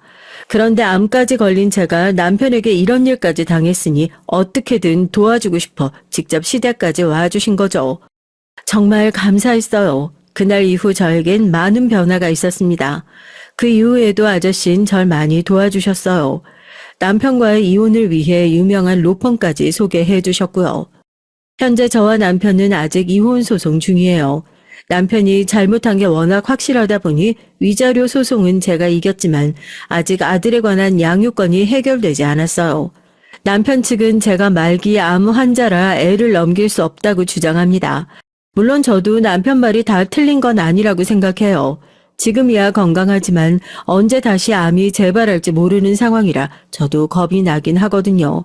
하지만 아들이 저와 살고 싶어 한다면 전 끝까지 아들에게 최선을 다할 생각입니다. 최근 법원에서 남편을 만났는데 얼굴이 아주 반쪽이 됐더라고요. 그럴만하죠. 아저씨 건물에서 쫓겨났으니 아마 빚이 어마어마할 겁니다. 그 처량한 얼굴에 전 쐐기를 박아줬어요. 당신 말이 맞더라. 요즘은 암이라는 게 치료만 잘 받으면 다 좋아지더라고. 수술도 잘 되고 전이 된 데도 없어서 아주 깨끗하대. 그러니까 나한테서 준혁이 데려갈 생각하지 마. 당신은 집도 없고 직장도 없잖아. 의사 선생님 말씀이 수술도 잘 되고 전이 된 곳도 없어서 깨끗하대요. 물론 앞으로 어떻게 관리하느냐가 더 중요하지만 남편 앞에서는 당당하게 나 괜찮다고 말하고 싶어요. 아직도 저와 남편은 소송 중입니다. 전 이길 자신 있어요. 몸도 건강하게 잘 버틸 자신 있고요. 저도 제 인생이 딱하고 기구하지만 그래도 어쩌겠어요. 자식 생각하면 씩씩하게 또 살아야죠. 여러분께서도 절 너무 안 됐다고만 여기지 마시고 힘내라, 이겨낼 수 있다고 응원 많이 해주세요. 기나긴 저의 인생 얘기 끝까지 들어주셔서 감사합니다. 여러분은 언제나 건강하고 행복하시길 바랄게요. 제가 태어났던 집안은 동네에서 유명했어요. 바로 딸 부잣집으로요. 예전엔 딸이 셋 이상은 돼야 딸 부잣집 근처라도 갈 수 있었다지만 저희 나이 때 딸 셋인 집은 흔치 않았어요. 우리 집이 유명했던 건 단순히 딸이 셋이 있어서만이 아니었습니다. 세 딸 모두 예쁘장한 외모에 개성이 각기 다르고 자기 주장은 강한데 신기하게도 다툼 없이 늘 하하호호 사이좋게 몰려다녔기 때문이에요. 우리 집은 서울 화곡동이었는데요. 우리 동네 분들은 물론이고 제가 나온 초중고 모두 언니들 덕분에 절 모르는 선생님은 별로 없으셨죠. 우리 아버지는 용접 기술자였습니다. 아버지는 퇴근하시고 집에 오시면 늘 땀에 잔뜩 젖은 옷에 얼굴이 벌겋게 되셨죠. 그만큼 용접 일은 고된 일이었어요. 엄마 말씀으론 너희 아버지만큼 힘들게 월급 벌어오시는 양반 얼마 없다. 너희들 아버지한테 잘해드려야 돼. 엄만 손수 아버지 목욕물도 미리 받아놓고 저녁 식탁엔 아버지가 좋아하시는 열무김치와 양념게장을 빠지지 않게 챙겨 놓으셨어요. 막내딸인 제가 아빠 월급이 얼마인지 몰라도 맛있는 반찬도 자주 먹을 수 있고 선물도 제가 원하는 걸로 해주시니까 전 우리 집이 재벌 부럽지 않다고 생각하고 커왔죠. 그리고 우리 아버지는 세 딸을 가진 것을 너무 자랑스러워 하셨어요. 아빠 회사 체육대회가 열리면 우리 딸들은 가족 티를 주문해서 가족 모두 똑같은 티를 입고 갔어요. 우리 가족은 종목이 달리기, 2인, 삼각, 보물찾기 등등 그 무엇이든 상품만 걸려 있다면 목숨 걸고 열심히 해서 어떻게든 상품을 타고야 말았죠. 아버지 회사 사장님이 우리 가족은 최고로 화목한 집안이라며 엄지를 세우시고 인정해 주셨습니다. 그렇게 땀을 한참이나 흘린 우리 가족은 늘 단골 돼지갈비집에 가서 10인분은 좋게 먹었어요. 사장님이 우리한테 음료수랑 밥은 무료로 주시거든요. 그런데도 매번 계산서의 금액을 보고 놀라세요. 아니, 이 정도 금액은 어디 학교 운동부 애들이라 와야 되는 건데 남자 하나에 여자 넷이 먹는 거라고 누가 믿겠어요? 이 정도 잘 먹여야 우리 이쁜 딸들 쑥쑥 잘 크는 거겠지. 이러려고 내가 천리라는 거 아닌가? 아버지는 어렸을 때 부모님이 너무 가난하고 형제는 5이나 돼서 공부를 할 수가 없었대요. 그래서 18살 때부터 용접일을 배우고 돌아가시기 전까지도 용접일을 놓지 않으셨습니다. 우리 가족을 배불리 먹이고 남들에게 뒤처지지 않게 가르치려고 열심히 사신 분이에요. 지금이야 세상 좋아져서 용접 학원도 있고 초보라고 해도 일단 와서 열심히만 하면 일당 10만 원 왜 안 주겠어? 하지만 나 땐 말이지 학원이 어딨냐? 그저 숭늉공 아저씨 붙들고 잔심부름하고 빨래 해드리면서 밑에 붙어 있다가 어깨너머로 배우고 아저씨 기분 좋을 때 한 번씩 기술 배우는 거지. 우리 부모님들 어려운 환경에서도 열심히 사셔서 지금 이렇게 우리나라가 선진국이 된 것이 아닌가 생각합니다. 부모님이 우리 자식들을 사랑으로 키워주신 만큼 세 자매 모두 대학교에 잘 갔고 무사히 졸업해서 각자가 자기 밥벌이 하는 성인이 됐어요. 큰언니는 저보다 3살 위인데 가장 먼저 회사에 취직했고 그 회사의 선배 소개로 남편감도 찾았답니다. 큰언니는 우리 중 가장 먼저 결혼해서 지금 유치원생 아들 하나 딸 하나 키우면서 행복하게 살고 있어요. 하지만 둘째 언니는 비혼주의자예요. 지금 41세가 됐지만 아직도 작은 언니는 혼자 살고 있습니다. 그래도 법과대학 나와서 법무사 자격시험에 당당히 합격해서 지금은 법무사로 있어요. 이런 사람을 보고 골드미스라고 하던데요. 요즘 말은 잘 모르겠지만 말이에요. 전 집을 예쁘게 변신시켜주는 인테리어 업체를 운영하고 있습니다. 물론 대학교를 졸업하고 오랫동안 건설회사를 다녔지만 뜻하지 않은 일을 겪고 나서 회사를 나와 인테리어 업체를 차렸어요. 요즘은 고객분들께 우리 업체가 인테리어를 이렇게 잘합니다 하고 소개하는 유튜브도 만들어야 하더라고요. 그래서 우리가 인테리어를 해드린 고객분들 중 잘된 집을 소개하는 영상도 촬영해봤는데 정말 쑥스럽지만 새로운 재미를 느끼게 됐어요. 그 유튜브를 통해 새로운 고객분들도 많이 확보하게 됐고요. 이렇게 우리 세 자매는 나름대로 열심히 밥벌이하며 살고 있고 다행히 경제적으로 여유로운 편입니다. 왜냐하면 저와 언니들 모두 적어도 서울에 아파트 한 채씩은 갖고 있거든요. 사실 이렇게 된 데는 우리 엄마의 공이 크셨습니다. 옛날부터 아버지가 버시는 월급을 잘 모아서 종잣돈 1,000만 원을 만드시고 그 이후부턴 이것저것 부동산을 사고 팔면서 큰 재산을 모으셨으니까요. 지금이야 서울이고 경기고 전부 아파트값이 천정부지로 올랐지만 어머니는 이미 10년도 전에 자식들 명의로 아파트를 사셨죠. 그리고 그땐 지금처럼 비싸지 않았으니까요. 너네 대학교 보내고 나서 맨날 발품 팔아서 아파트랑 상가 보러 다녔어. 그랬더니 돈이 모이더라. 돈이 되는 부동산 말이야. 지금 너네 모두 아파트 하나씩 마련해 놔야 나중에 후회 안 해. 아버지 엄마처럼 집 산다고 똥 싸는 고생하지 말고 집 한 채는 해놓고 시작해. 엄마의 안목은 정확했고 앞을 내다보던 말씀은 적중했죠. 언니들도 저도 남들이 알아주는 동네의 아파트에 살고 있으니까요. 하지만 엄마는 그렇게 딸들 앞으로 아파트를 해주신 다음 해에 돌아가셨습니다. 당신이 그렇게 환갑도 안 된 이른 나이에 세상을 뜰지 알고 딸들 아파트를 하신 걸까요? 전 엄마를 만나면 꼭 이 말을 물어보고 싶었어요. 엄만 비 오는 날 횡단보도를 건너시다가 달려드는 트럭을 피하지 못하고 그대로 그만 그 자리에서 돌아가신 거예요. 이런 날벼락 같은 일이 벌어지고 나서 그때 전 처음 알았습니다. 행복이 영원하지 않다는 것과 불행은 부지불식간에 찾아온다는 것을요. 엄마를 의지하고 사랑하셨던 아버진 매일 술을 드시고 잠도 제대로 못 주무시면서 상처한 슬픔을 삭히셨어요. 그때 큰언니는 출가해서 작은언니와 제가 그런 아버지 곁을 지키며 살려고 집에 들어왔죠. 엄마가 해주신 아파트로 독립했었지만 이렇게 힘들어하시는 아버지를 혼자 둘 수가 없었거든요. 아버지 식사도 챙겨드리고 모시고 주말에 산행도 가고 드라이브도 시켜드리면서 작은언니와 전 아버지가 일상으로 돌아올 수 있게 애를 썼습니다. 그리고 아버지는 곧 마음을 다잡고 원래처럼 활기차고 든든한 모습을 찾을 수 있게 됐죠. 우리 딸들 덕에 이 아버지는 이제 괜찮아졌으니 너희들 집으로 돌아가. 괜히 나중에 시집도 못 가고 처녀 귀신 돼서 아비 때문이라고 원망하지 말고.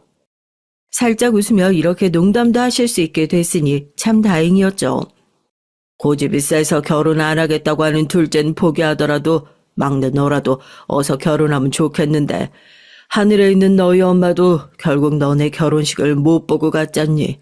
더는 미루지 않았으면 좋겠구나. 제가 막 30을 넘긴 때였으니까 아버지가 하시는 염려가 당연할 수도 있죠. 하지만 전 눈이 높은 건지 일하느라 다른 정신이 없는 건지 제대로 연애도 못 해봤어요. 그리고 둘째 언니처럼 혼자 사는 것도 괜찮겠다고 슬슬 물들어갔죠. 하지만 저에게도 사랑이 찾아왔습니다. 첫째 형부가 보험회사로 이직을 해서 다니고 있었는데 같은 부서에 있는 총각을 소개시켜 주겠다는 거예요. 처음엔 형부의 소개팅이라는 게 너무 부담스러워서 거절했어요. 막내 처제, 이 친구가 나이도 처제보다 한 살 많고 키가 185나 되고 남자답게 잘생겼어. 우리 회사 여자들이 좀 많은데 미호는 물론 유부녀들도 추팔 던진다니까. 그 누구더라? 배우 이정재 닮은 걸로 소문났어. 나 믿고 한번 만나봐. 이정재? 이정재 닮은 키 큰 남자라는 얘기에 저도 모르게 홀려서 어영부영 소개팅 자리에 나가게 됐어요. 그날따라 도로에 교통사고가 있어서 소개팅 약속에 10분쯤 늦었죠. 전 잘 늦는 법이 없어서 허둥지둥 뛰어가서 이정재 닮은 꼴을 열심히 찾았습니다. 하지만 어디에도 이정재는 찾을 수가 없었어요. 그때 제 뒤에서 동굴에서 울리는 듯한 음성이 들렸습니다. 안녕하세요. 소개팅 나온 유세영 씨 맞죠? 전 조성우라고 합니다. 이 과장님 회사 후배예요. 아 잠깐, 이정재라더니 형부 진짜 뻥튀기를 얼마나 한 거야. 이정재만큼 잘생긴 남자는 아니었지만 키도 크고 깔끔한 외모에 옷도 잘 입은 남자였어요. 그와 대화하다 보니 점차 마음에 드는 건 그 남자의 동굴에 있는 듯한 느낌의 중저음 목소리였습니다. 그리고 성우 씨는 저에게 적극적으로 호감을 표현했어요. 와, 전 첫눈에 세영 씨 알아봤잖아요. 사진보다 더 실물이 눈부시게 예쁜데요. 건축회사 다니신다더니 무슨 모델인 줄. 여자 키가 왜 그렇게 커요? 170cm도 넘겠다. 사돈 낱말이세요. 성우 씨야말로 185cm 되겠는데요. 전 힐 신어서 그렇지 168밖에 안 돼요. 우린 첫 만남부터 서로에게 호감을 느꼈고 자주 만나면서 사랑하는 사이가 됐어요. 성우 씨는 눈치도 빠르고 매너도 좋은 남자라서 여자들에게 인기가 많을 것 같았습니다. 그런 남자가 제가 제일 좋다고 하니 기분이 좋았어요. 성우 씨는 사귄 지 100일도 안 돼서 저에게 깊숙한 얘기를 꺼냈습니다. 내가 30대 초반이라서 엄마도 빨리 결혼하길 바라셔. 사실 나 친아버지가 몇 년 전 갑자기 돌아가셨거든. 그러니까 안정적인 가정을 가지는 걸 나도 바라고 있고 내가 집을 마련할 때까지 괜히 시간 보낼 필요 없잖아. 세영 씨는 이미 30평대 아파트에 살고 있으니 그곳에서 우리 신혼살림도 꾸릴 수 있으니까 우리 결혼할까? 저도 친정엄마를 몇 년 전 떠나보냈기에 성우 씨의 마음이 전달되어 제 마음을 울렸습니다. 전 성우 씨의 청혼을 받아들여서 우리는 결혼에 이르렀어요. 혼자 계신 우리 아버지도 언니들도 모두 제 결혼을 축복해 줬습니다. 다만 성우 씨에겐 홀어머니가 계셨지만 원래 사시던 경기도 안성에 계속 계시고 우린 서울에 따로 살 예정이니 언니들과 별로 걱정하진 않았어요. 그러게 홀 시어머니의 외아들이 좀 찜찜하지만 대신 다른 시누이나 동서 없는 게 어디야. 아우 난 우리 시댁의 시누이랑 동서가 제일 밉더라. 우린 결혼식을 올리고 제가 살던 집에서 신혼생활을 시작했어요. 하지만 행복할 줄 알았던 결혼 생활은 그리 순탄치 않았습니다. 남편은 보험 설계사인데 출근도 제때 하지 않으니 영업 실적이 좋았을 리 없었어요. 고객들 비위 맞추는 일이 적성에 안 맞는다면서 툭하면 출근하지 않고 집에서 놀고 있고요. 원래 이런 사람이었는데 결혼하고 나니 본색이 드러난 것인지 어쩐지 모르겠지만 남편은 결국 결혼하고 2년 뒤에 회사를 그만두게 됩니다. 단돈 100만 원이라도 벌길 바랬는데 그렇게 백수 생활을 하니까 제 속이 답답했죠. 우리 아기도 가져야 되는데 자기가 이러고 있으면 어떡해? 어서 일을 찾아봐요. 알았어. 노력 중이야. 남편은 말은 대수롭지 않게 잘 해놓고 무책임하게 그냥 있었습니다. 백수 생활을 1년 넘게 하니 보다 못한 형부가 어떤 제약회사에 일자리를 소개해줘서 그곳에 다니게 되면서 전 한숨을 돌렸죠. 하지만 남편은 그곳에서 잦은 술자리를 갖고 거기서 만난 여성들과 연락하는 걸 저에게 몇 번이나 들켰는지 몰라요. 그럴 때마다 남편은 제 앞에서 싹싹 빌면서 그저 고객들이라 친절을 베푸는 것일 뿐이라며 있으니 저도 별 수 없이 경고만 하고 넘어갔어요. 남편만 생각하면 허우대만 멀쩡하지 정말 속빈 강정 끌어안고 사는 기분입니다. 그리고 또 하나의 걱정거리는 우리 2세 문제였어요. 32살의 나이에 결혼해서 거의 7년이 지났지만 우리에겐 아이가 생기지 않는 거예요. 전시현관 시술을 해보고 싶었는데 그나마도 남편은 협조해주지 않았습니다. 하늘에서 허락 안 한 모양이지. 왜 그리 아이 갖고 싶어서 안달이야. 우리끼리 편하게 살고 좋은데 뭘 굳이? 남편은 철없이 이러고 있으니 말이에요. 신기하게도 이렇게 아이가 없으면 시댁에서 재촉하고 성화이지 않겠어요? 그런데 우리 시부는 또 이런 부분에선 너무 쿨하셨습니다. 아유, 성우가 시험관 안 하고 싶다는데 뭘 억지로 한다니? 그거 돈도 많이 든다면서 괜히 하지 마라. 애기가 안 생기면 안 생기는 대로 돈 열심히 벌고 재밌게 살면 돼. 참, 이번 달에 용돈은 왜 입금이 아직 안 됐냐? 내가 그거 철저하니까 조심하라고 분명히 얘기했을 텐데. 성우 씨가 백수라 취직할 때까지 기다려주시면 안 될까요? 무슨 소리를 하는 게야? 네가 벌고 있잖아. 그리고 너네 친정아빠가 돈 많다면서 너네 친정집의 사정을 말씀드려봐라. 그리고 이번 추석에 넌 굳이 안 와도 된다. 성우는 온다고 하지만 우리 제사도 안 지내는데 너까지 올 필요 있니? 그냥 용돈이나 두둑히 알지? 시모는 다른 시모들과 달리 제가 명절에 안 와도 되고 서로 각자 살자는 주의세요. 하지만 돈에 있어서만큼은 절대 양보가 없으십니다. 시모는 60대 초반으로 젊은 편이셨는데 그래서 그런지 유독 아들과 관계가 돈독해 보였어요. 둘이 속닥속닥 얘기도 자주 하고 저 없이 남편 혼자 안성에 가서 시모를 모시고 오기도 하고요. 그런데 뭔가 효도하고 그렇다기보다 둘이 친한 친구 같은 관계? 아무튼 좀 특이했습니다. 그리고 더 특이한 건 왜 이 집안은 자기 남편이자 아버지의 제사를 안 챙기냐는 겁니다. 설령 기독교 집안이라고 해도 제사는 안 지내더라도 추도 예배를 드리면서 기일을 챙기잖아요. 그런데 이상하게 제가 시댁에 온 7년 동안 시모와 남편은 시부의 기일조차 챙기지 않는 거예요. 너네 시댁 진짜 이상하다. 다른 사람도 아니고 시부 제사를 안 챙긴다고? 그런 집은 처음 들어. 아무래도 시부가 가족과 사이가 아주 안 좋았나 보다. 생각해보니 시모가 맨날 시부가 무능력하면서 성질만 더러웠다고 지 뜻대로만 하고 사는 남자였다고 욕을 자주 했어요. 남편 얘기로도 아빠가 너무 엄하고 자기를 자주 때렸다면서 아빠에 대한 기억이 별로 좋지 않은 듯 했죠. 그래도 돌아가신 아버지인데 너무하다 싶었어요. 저에게 아버지는 너무 좋은 분이고 우리 가족에 대한 흉을 남에게 한다는 건 상상도 하지 못할 뿐이라서요. 하지만 시모와 남편이 말한 것만 믿기엔 깨름직했습니다. 왜냐하면 시모는 비단 시부만이 아니라 세상 모든 사람들에 대해서 그 누구도 좋게 말하는 법이 없거든요. 심지어 없을 땐 자기 아들도 욕해요. 이런 시모는 신뢰감이 잘 안 가는 사람이에요. 오로지 자신만이 대단하고 존중받을 만하단 나르시시즘이 있는 것 같았습니다. 하루는 시모와 같이 장을 보러 마트에 갔는데 직원 아줌마가 어머, 며느리와 시어머니 사이 같지 않네요 하고 말하면 보통 어떻게 생각하세요? 대체로 고부 갈등 없이 사이가 좋아 보인다 이렇게 생각하지 않나요? 근데 시모는 대뜸 이랬습니다. 그렇죠. 내가 동안이고 미인이라서 며느리랑 어머니 뻘로 안 보이죠? 우리 며느리한테는 괜히 내가 미안하네.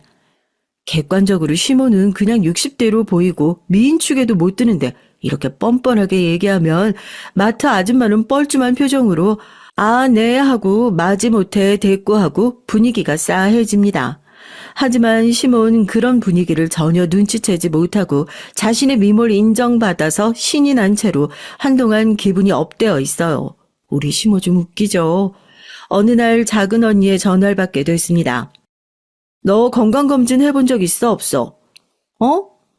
안 해봤지. 아직 젊은데 뭘. 얘 좀 봐라. 너도 이제 30대 중반이야. 이번 주 금요일에 시간 비워. 나랑 같이 가게. 그렇게 처음으로 언니 따라 한 건강검진에서 그만 갑상선 암 판정을 받고 말았어요. 조금 놀랐지만 갑상선 암은 착한 암이라서 심각한 상태는 아니라는 의사 선생님 설명을 듣고 차후 수술을 예약 잡고서 집에 돌아왔습니다. 자기가 자꾸 여자 문제며 직장 문제로 내 속을 썩이니까 암에 걸려버렸잖아.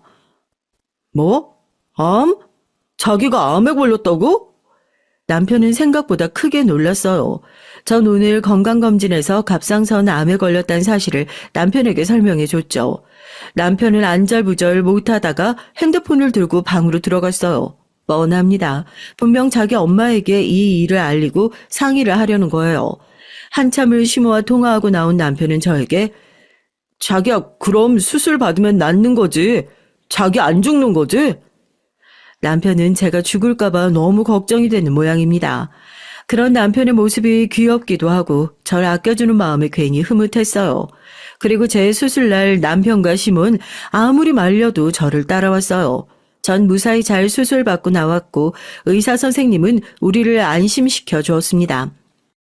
이제 염려하지 않으셔도 됩니다. 유세영 씨 수술은 성공적이고 앞으로 항진제 약 꾸준히 복용하시고 주기적으로 병원에 와서 체크만 하시면 됩니다. 이 말을 듣고 남편과 시모는 다행이라고 잘 됐다고 하면서 안도하셨어요. 절 이렇게나 걱정해주는 남편과 시모에게 감사한 마음이 들었습니다. 남편이 직장을 옮기고 한동안 잘 다닌다 싶었는데 또다시 회사에 대한 불만을 얘기하면서 그만두고 싶다고 난리였어요. 그리고 이번엔 아예 취업이 아니라 자기가 직접 사업을 하겠다고 나선 거예요. 기술도 경험도 없는 사람이 무슨 사업이겠어요. 게다가 성실하지 못한 남편이 무슨 돈으로 사업을 한다는 건지 이해가 되지 않았습니다. 제가 창업자금을 대줄 수 없다고 단호하게 나오니까 남편은 급기야 우리 친정 아빠에게 손을 벌렸어요. 하지만 우리 아빠가 어떤 분이신데요. 조서방이 성실하게 회사 다니지도 못하면서 무슨 사업인가? 미안하지만 난 신용 없는 자에게 돈 1원도 빌려줄 수 없네. 이렇게 남편은 친정 아빠에게 혼만 나서 돌아왔죠. 씩씩거리면서 화가 잔뜩 나선 집에 있는 저도 무시하고 방으로 들어가서 시모에게 바로 전화를 하는 거예요. 엄마, 뭐 이딴 사람들이 다 있어? 남편이 사업 좀 한다면 도와줘야 될 거 아니야. 그리고 늙은 딸 걷어준 사위를 떠받들진 못할 망정 뭐 1원도 못 준다고? 내가 그 돈 결국 다 받아낼 거니까 두고 봐. 그 노인네 나이가 몇이냐? 그 아내도 일찍 비명행사했다면서 아비도 오래 못 살 게다. 응? 아들아, 기다려. 기다리면 좋은 날 온다. 지금 네가 흥분해서 화내봐야 괜히 일 그르치니까 천천히 계획 좀 짜보자꾸나. 우린 서로 알지 않니? 이렇게 잔뜩 흥분한 남편도 그를 달래는 시모의 말도 뭔가 정상은 아니었어요. 전 두 사람이 처음으로 좀 무서워졌습니다. 나름대로 잘 살던 저에게 이제 슬픈 인생의 먹구름이 드리워지기 시작했어요. 갑자기 친정아빠가 돌아가신 겁니다. 아빠에게 반찬을 주려고 들른 큰언니는 아빠가 집에 혼자 쓰러져 있는 걸 발견하고 병원으로 옮겼지만 이미 아빠는 숨을 거둔 상태셨어요.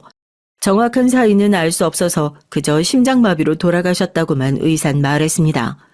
아빠의 장례식을 치르면서 우리 세자매는 너무 슬펐죠. 엄마 장례식 땐 그래도 아빠가 든든히 지켜주셨는데 아빠까지 가버린 이젠 고아와 같은 신세가 돼버렸으니까요. 아빠는 69세, 엄만 62세 나이로 세상을 뜨셨어요. 요즘 어르신들 평균 수명에 비하면 참 아쉽기만 합니다. 우리 부모님께서 좀 더 오래 살아주셨으면 그게 너무 아쉽고 아쉬워서요. 언니들과 서로 의지하면서 겨우 아빠의 장례식을 하고 있던 도중 전 믿을 수 없는 얘기를 듣게 됐어요. 장례식장 후미진 곳에서 시모와 남편이 쑥덕거리게 몰래 들어보니까 하는 소리가 에이, 그 늙은이 잘 죽었네. 내가 사업자금 좀 빌려달라고 하니까 그렇게 뻗대더니만 쫌생이 구두쇠 영감이 죽어버리니까 내 속이 다 시원하네. 그게 중요한 게 아니고 그 많은 자산 어떻게 한대. 며느리 위로 언니가 둘이나 있으니 이거 싸움 나는 거 아닌가 몰라. 우리가 눈 잘 뜨고 싸움에서 이겨야 돼. 유산 싸움 말이야. 네가 며느리한테 바싹 붙어서 조정 좀 해봐. 응? 이왕이면 지 언니들 목까지 다 가져올 수 있게 하란 말이야. 나도 그러고야 싶지. 근데 알잖아요. 결혼한 내내 어찌나 지네 친정 싸고 들면서 자기 친정 식구들만큼 좋은 사람들 없다고 하는지. 아마 내 말을 한 귀로 듣고 흘릴 거예요. 세상에 장인어른이 돌아가셨다는데 좋아하다뇨. 속이 시원하다니. 게다가 우리 언니들이랑 유산 갖고 싸우라고? 뭐 이런 인간 말종 사람들이 있단 말입니까? 하지만 우리 자매는 정말 우애가 깊고 이런 돈 문제로 싸울 일 따윈 더더욱 없었어요. 법무사인 둘째 언니가 상속세며 증여세 등을 이전부터 아빠와 논의하면서 재산 정리를 도와주었어요. 그래서 공평하게 3분의 1씩 아빠의 재산을 나눴고 오히려 둘째 언니인 큰언니가 조카들을 키우느라 돈이 더 필요하다며 미혼인 자신은 괜찮다고 해서 큰언니에게 자기 몫을 더 주었는걸요. 장례식을 잘 마치고 2주 뒤에 세 자매가 모여서 둘째 언니가 하라는 대로 인감증명서 가져오고 인감도장 찍으라는 곳에 찍고 누구 하나 토다는 법 없이 그렇게 평화롭게 유산 절차를 마쳤습니다. 하지만 10억이 넘는 돈이 내 수중으로 들어와 봤자 전 그렇게 기쁘지만은 않더라고요. 괜히 우리 부모님 목숨값 같기도 하고 저야 그럭저럭 먹고 살 직업이 있고 아이도 없으니 딱히 돈 쓸 곳도 없으니까요. 그보다 내 소중한 가족이 한 분 한 분 떠나는 상실감에 기운이 축 처져서 집으로 돌아왔습니다. 마침 남편은 집에 있었는데 절 보자마자 달려왔어요. 자기야, 어떻게 재산 분할은 잘했어? 우리 얼마나 생기는 거야? 남편은 잔뜩 신이 나서 그렇게 기분 좋아 보일 수가 없는 거예요. 나 지금 자기처럼 마음이 그렇게 좋지만은 않아. 아마 10억 정도는 내 은행으로 입금될 거야. 그 돈이 난 반갑지만은 않은데 어떡하지? 눈물이 또 날 것만 같이 울컥하는데? 뭐 10억? 이쁜 내 마누라, 친정에 복도 많아, 돈도 많아. 우리 그 10억으로 뭐 할까? 나 하고 싶던 그 사업 이제 해도 되겠지? 응? 이렇게 잔뜩 허황된 상상에 젖어 너무 신나 있었어요. 참, 엄마가 자기 오면 꼭 집에 데리고 오라고 했어. 안 좋은 일 지내고 나서 몸이 상했을 거라고 맛있는 보양식 했다고 말이야.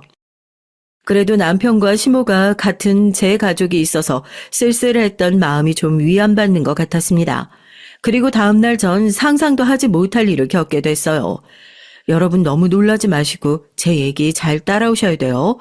남편은 집에서 쉬고 싶다는 날 굳이 시모가 기다리고 있는 시댁으로 데려갔어요. 시댁에 들어가 보니 시모는 뚝딱거리면서 분주하게 부엌에서 요리를 하고 있었습니다.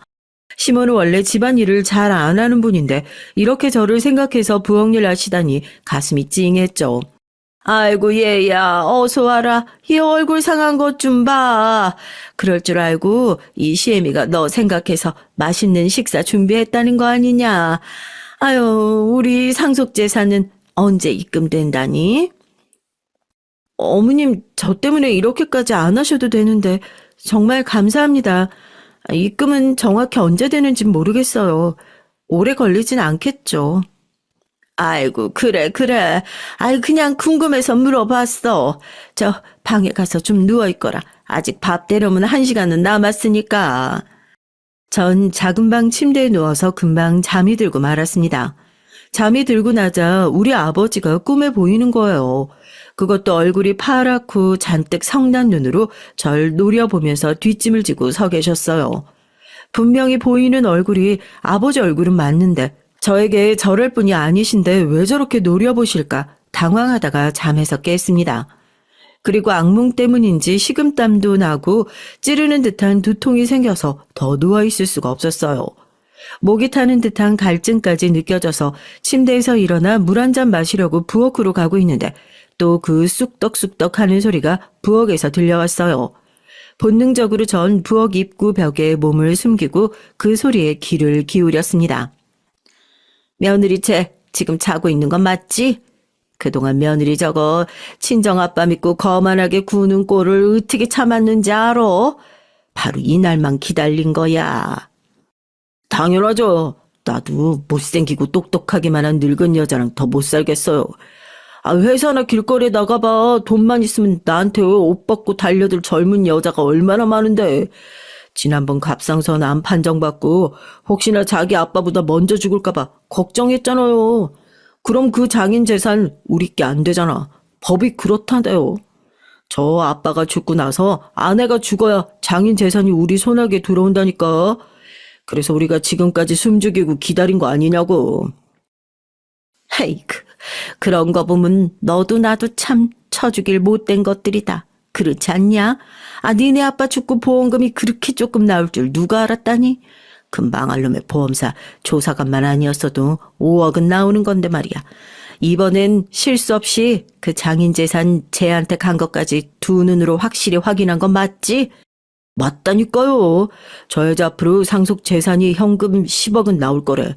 지금 아파트도 내 것이 될 거고.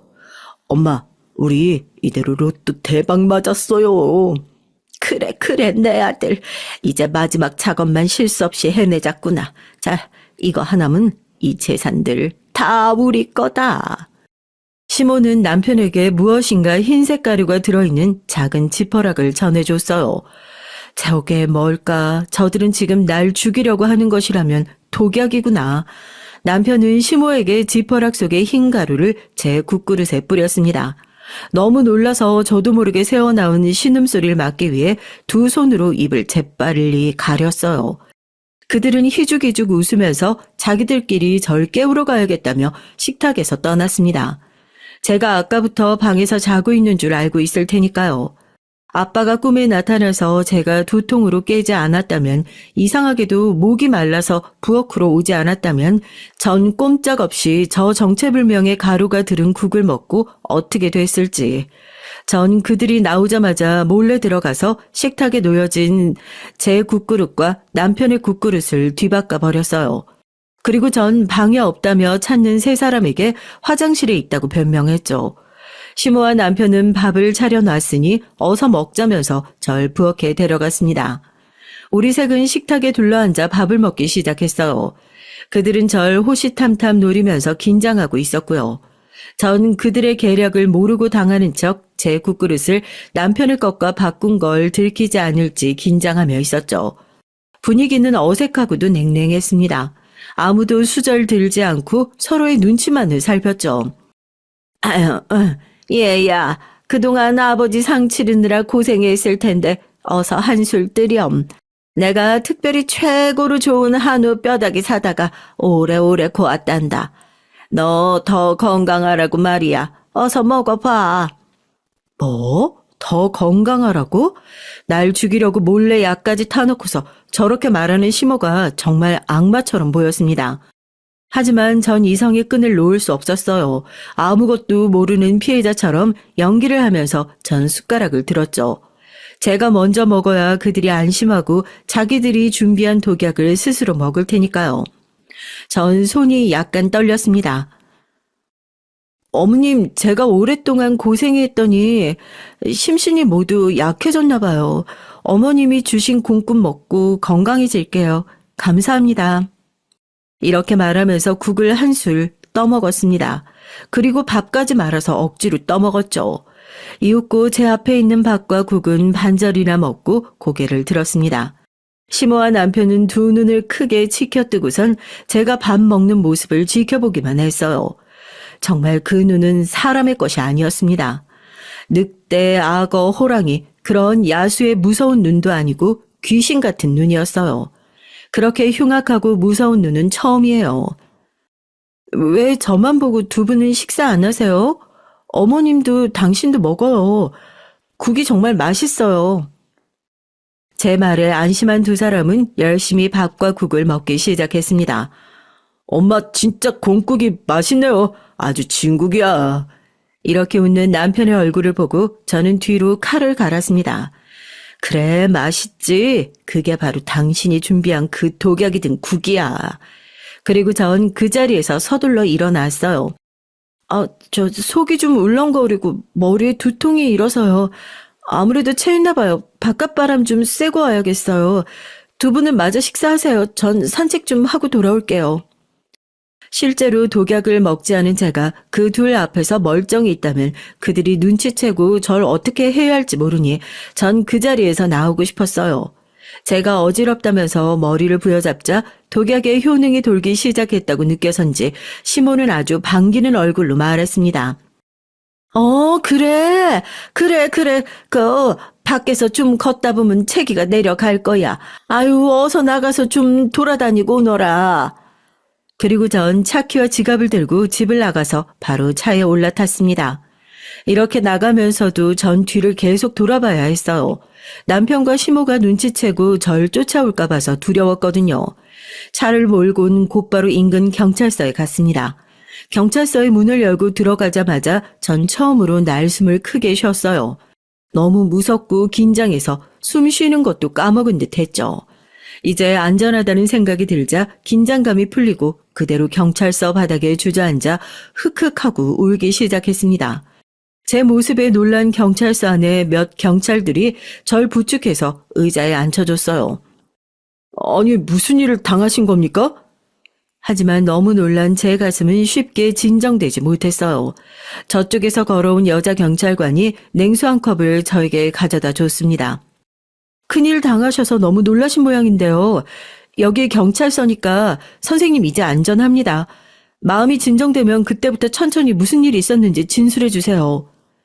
그렇게 제 등을 쓸어 내려주고 덜덜 떠는 저에게 담요를 덮어줬어요. 시간이 좀 지나자 전 가까스로 입을 열 수 있었고 제 말을 듣던 경찰들 모두 경악했습니다. 전 살인을 당할 뻔했어요. 어떻게 겨우 빠져나왔지만 어쩌면 지금 집엔 누군가가 절 대신해서 죽어있을지도 몰라요. 경찰들은 곧바로 수사팀을 꾸려 시모 집에 들이닥쳤어요. 그리고 경찰들이 마주한 광경은 바로 고통으로 몸부림치며 몸에 경련이 일어난 남편이었습니다.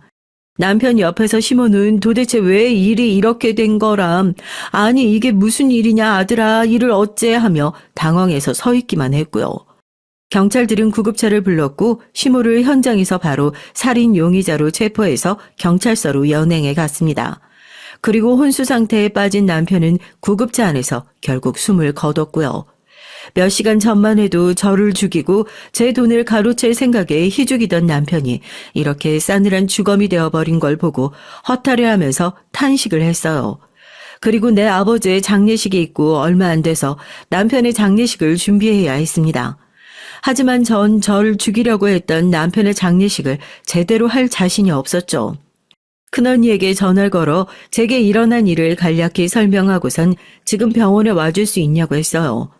언니는 제 얘기에 기함을 하면서 이런 믿어지지 않는 일이 어떻게 생긴 거냐고 그러고 다급히 제게 와줬습니다. 작은 언니도 함께 말이에요.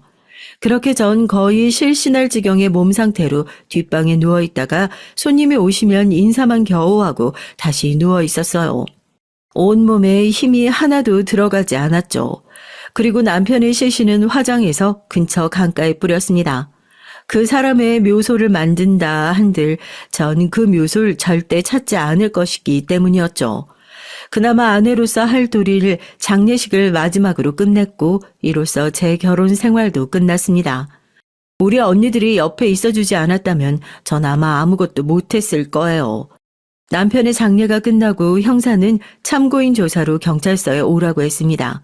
그리고 전 제가 보고 들었던 모든 걸 형사에게 얘기했어요. 형사는 성실하게 조사에 참여해줘서 고맙다고 했습니다. 그리고 저에게 혹시 시모는 어떻게 하고 있는지 궁금하냐고 물어봤죠. 전 가장 큰 잘못을 한 범죄자니까 응당 감옥에 바로 가는 것이 아니겠냐고 했어요. 형사는 박자옥 씨, 그러니까 시몬, 자기 아들의 살해 용의자이기도 하지만 그 외에 여죄 가능성이 있어서 조사가 길어질 것이라고 했죠. 시모가 날 죽이려다가 남편을 죽인 게 다가 아니라니 그런 일이 더 있다고? 이제 형사들이 시모를 취조해 했던 얘기를 제가 들려드릴게요. 자, 이제 조서 작성할 겁니다. 이름과 주민등록 번호 대세요. 박자옥, 주민번호는 이봐요 형사. 우리 아들 그렇게 된 건 내가 한 게 아니라니까. 그건 일단 조사해보면 밝혀질 문제고 그리고 피해자 신상하고 관계. 왜 이렇게 일이 꼬인 거야. 내 아들이에요. 이름 조성우, 40세, 주민번호는 이거 아주 악질 존속살인이네. 그러니까 구급차에 실려간 아저씨가 아들이란 말이죠? 왜 죽였어요? 조성우 씨한테 무슨 일 한 건지 오늘 일을 자세히 말해보세요. 아니 우리 집에서 공국 끓여다가 아들 며느리 밥을 먹였는데 갑자기 며느리는 먹다가 속이 안 좋다고 두통 때문에 바람 쐬고 온다고 먼저 일어나서 나갔어. 그리고 몇 분 지나니까 아들이 머리가 너무 아프다면서 누워서 굴러대는 거야. 어지럽고 숨이 잘 안 쉬어진다면서 괴로워하고 발작까지 일으키면서. 난 얘가 왜 이러나 놀라서 그냥 옆에 있었는데 갑자기 형사들이 우리 집을 들이닥쳤다니까. 그게 이상하단 말입니다. 조성우 씨 사체 부검의 얘기론 청산가리 중독에 의한 심장마비 사망인데 아마도 약을 먹은 지 좀 지나서 구급차를 탔다고 하네요. 아들이 그렇게 위중하면 바로 119를 부르는 게 정상적인 엄마 아닙니까? 너무 사람이 당황하면 경황이 없어서 그럴 수도 있는 거지. 말 흐리지 마세요. 당신은 당황한 사람이 아니라 난처해하면서 정신도 또렷한 상태였어. 아마 당신이 먹인 청산가리로 아들이 그렇게 되니까 병원에도 못 데려갔겠지. 당신의 범죄가 세상에 드러날까 봐서 말이야. 안 그래? 형사는 책상을 팡 치면서 시모를 겁주듯이 말했습니다. 하지만 시모는 눈 하나 깜짝 안 하고 겁을 먹지도 않은 독한 여자였답니다. 그러게 말이야, 형사 양반. 어떻게 알고 형사들이 우리 집에 왔지? 혹시 누가 날 신고했어? 내 며느리? 유세영 씨 제보 받고 갔습니다. 유세영 씨 얘기로는 당신이 국에 흰 가루를 넣는 걸 봤다고 하던데 그게 뭡니까? 조성우 씨의 직접 사인인 청산가리겠지. 안 그래요? 어차피 지금 증거 물품에서 다 나올 거니까 박자우 씨 진술이 없어도 우린 밝혀낼 겁니다. 하지만 이런 식으로 자백하지 않으면 아주 무거운 형량이 나올 거예요. 아이고, 그것이 봤단 말이지. 그럼 아니 왜 그녀는 멀쩡하고 내 아들이? 알 수가 없네. 남편처럼 일이 쉽게 안 돼 버렸어. 뭐라고요? 역시 이번 살인이 처음이 아닐 수 있겠다 생각은 했는데 설마 당신 남편 사망 사건도 관련 있는 겁니까? 이렇게 시모는 혼자 중얼거리다가 시부가 사망했던 사건도 추가로 조사하게 된 거예요. 그리고 그 실상이 만천하에 드러나게 된 거죠. 얼마 뒤 형사의 전화를 받고 나서 제가 가족이라 믿었던 남편과 시모의 실체를 알게 됐습니다. 형사들은 약 10년 전에 벌어진 시부의 사망 사건도 역시 계획 살해한 것으로 가닥을 잡고 수사하는 도중 당시 시부의 사건 사고를 담당했던 보험조사관이 수사에 협조를 했어요. 그 보험조사관도 그 둘이 시부를 사고사로 위장했던 것이라면서 당시 자신이 조사했던 자료와 증거들을 경찰에 넘겨줬죠.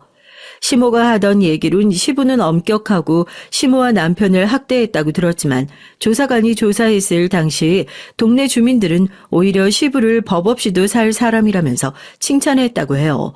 그리고 그런 반듯한 사람이 이상한 아내를 만났고 아들도 지 애미를 닮아서 고생이 많다고요. 동네에서 시모와 남편은 문제가 많다며 이웃들에게 손가락질을 받았대요. 시모는 여자들과 사소한 일로 머리채를 잡고 손찌검을 하면서 싸우는 일이 잦았고 심지어 돈이 많은 호라비를 꼬셔 내려다가 시부에게 걸리기도 했다네요.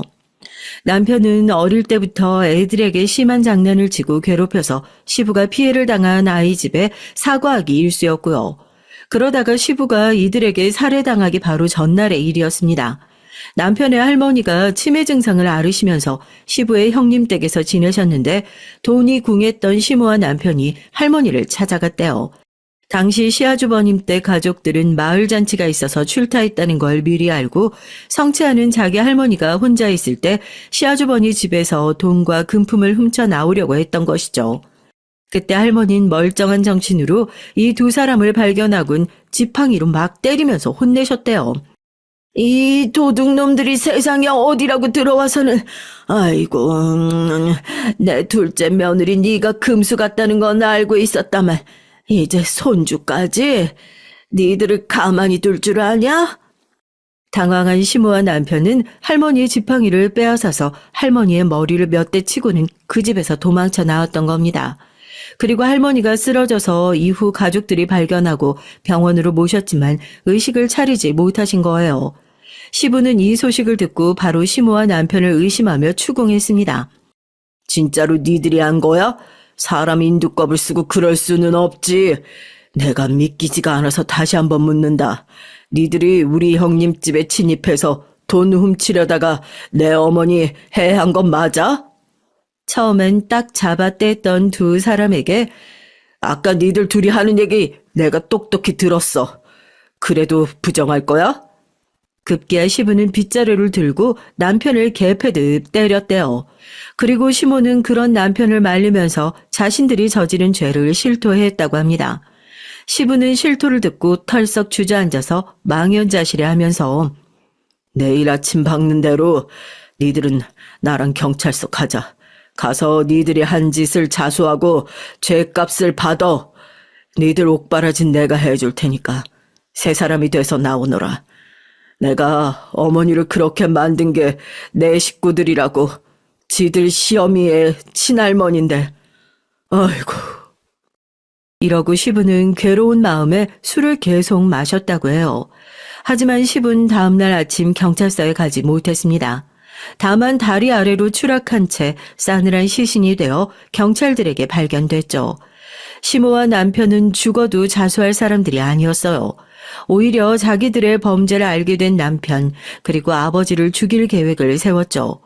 과하게 술에 취해서 몸을 가누지 못하는 시부를 시모와 남편은 산책을 나가자고 거의 없다시피 끌고 가선 그만 인근 내가 다리 위에서 밀쳐 떨어뜨린 거예요. 다음날 인근 주민의 신고로 남편이 발견되어 경찰들이 사망 원인을 조사했지만 사실 너무 뻔해 보였습니다. 시골에서 술 먹다가 실족사하는 경우는 흔했으니까요. 그렇게 시부의 죽음은 사고사로 종결됐고 시모와 남편은 시부 앞으로 나온 퇴직금과 시부가 모아놓은 적금을 깨서 한동안 잘 놀고 먹었다고 해요. 이 돈으로 스키장 가고 또 백화점에서 수백만 원씩 쇼핑도 하면서 흥청망청 썼답니다. 그나마 시부가 계실 땐 이들의 방탕함을 자제시켰는데 이제 자기들 세상이라며 고삐 풀린 망아지처럼 저들 하고픈 대로 하고 산 거죠. 그 돈으로 부족했던지 시부의 사망보험금도 수령하려고 했는데 이들을 수상하게 여긴 보험조사관이 막았다고 해요. 그리고 시모는 남편한테 그랬답니다. 야, 아들, 너 괜한 머리 대학서 공부한다고 쓰지 말고 그냥 보험회사에나 취직이나 해. 아, 네가 보험사에 가면 우리가 보험금 잘 타먹을 방법 알 수 있을 거 아니야. 그래서 남편은 전공과 상관없는 보험회사에 취직해서 다니다가 몇 년 뒤 절 형부 소개로 만나게 된 것이었어요. 이렇게 두 사람은 절 죽이기 전부터 함께 살인을 모의했던 살인자였던 거죠. 형사는 한숨을 쉬면서 저에게 얘기했습니다. 그런데 박자옥 씨는 정말 대단한 여자예요.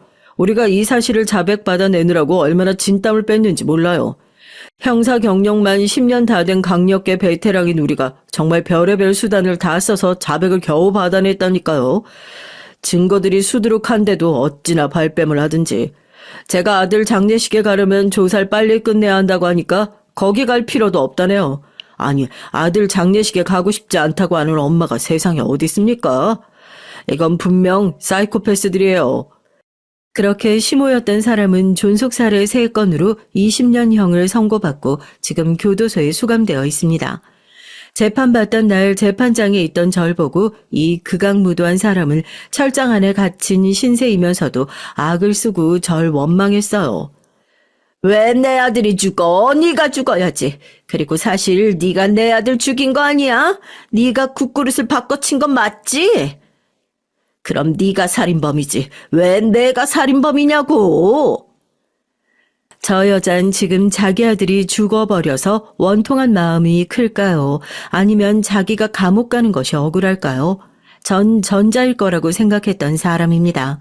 애미가 아들을 잃은 그것도 자기의 실수로 아들이 죽게 되는 그 고통이 훨씬 클 것이라고요. 그런데 저런 사이코패스 같은 사람을 겪어보니 후자일 수도 있겠다는 생각이 들어요. 우리가 상상할 수 없는 생각과 행동을 하는 자들이더라고요. 절대 교화될 수 없고 정상적인 사람들과 분리해야 하는 감옥에서 밥 먹고 살게 두는 것도 아까운 인간이라고요.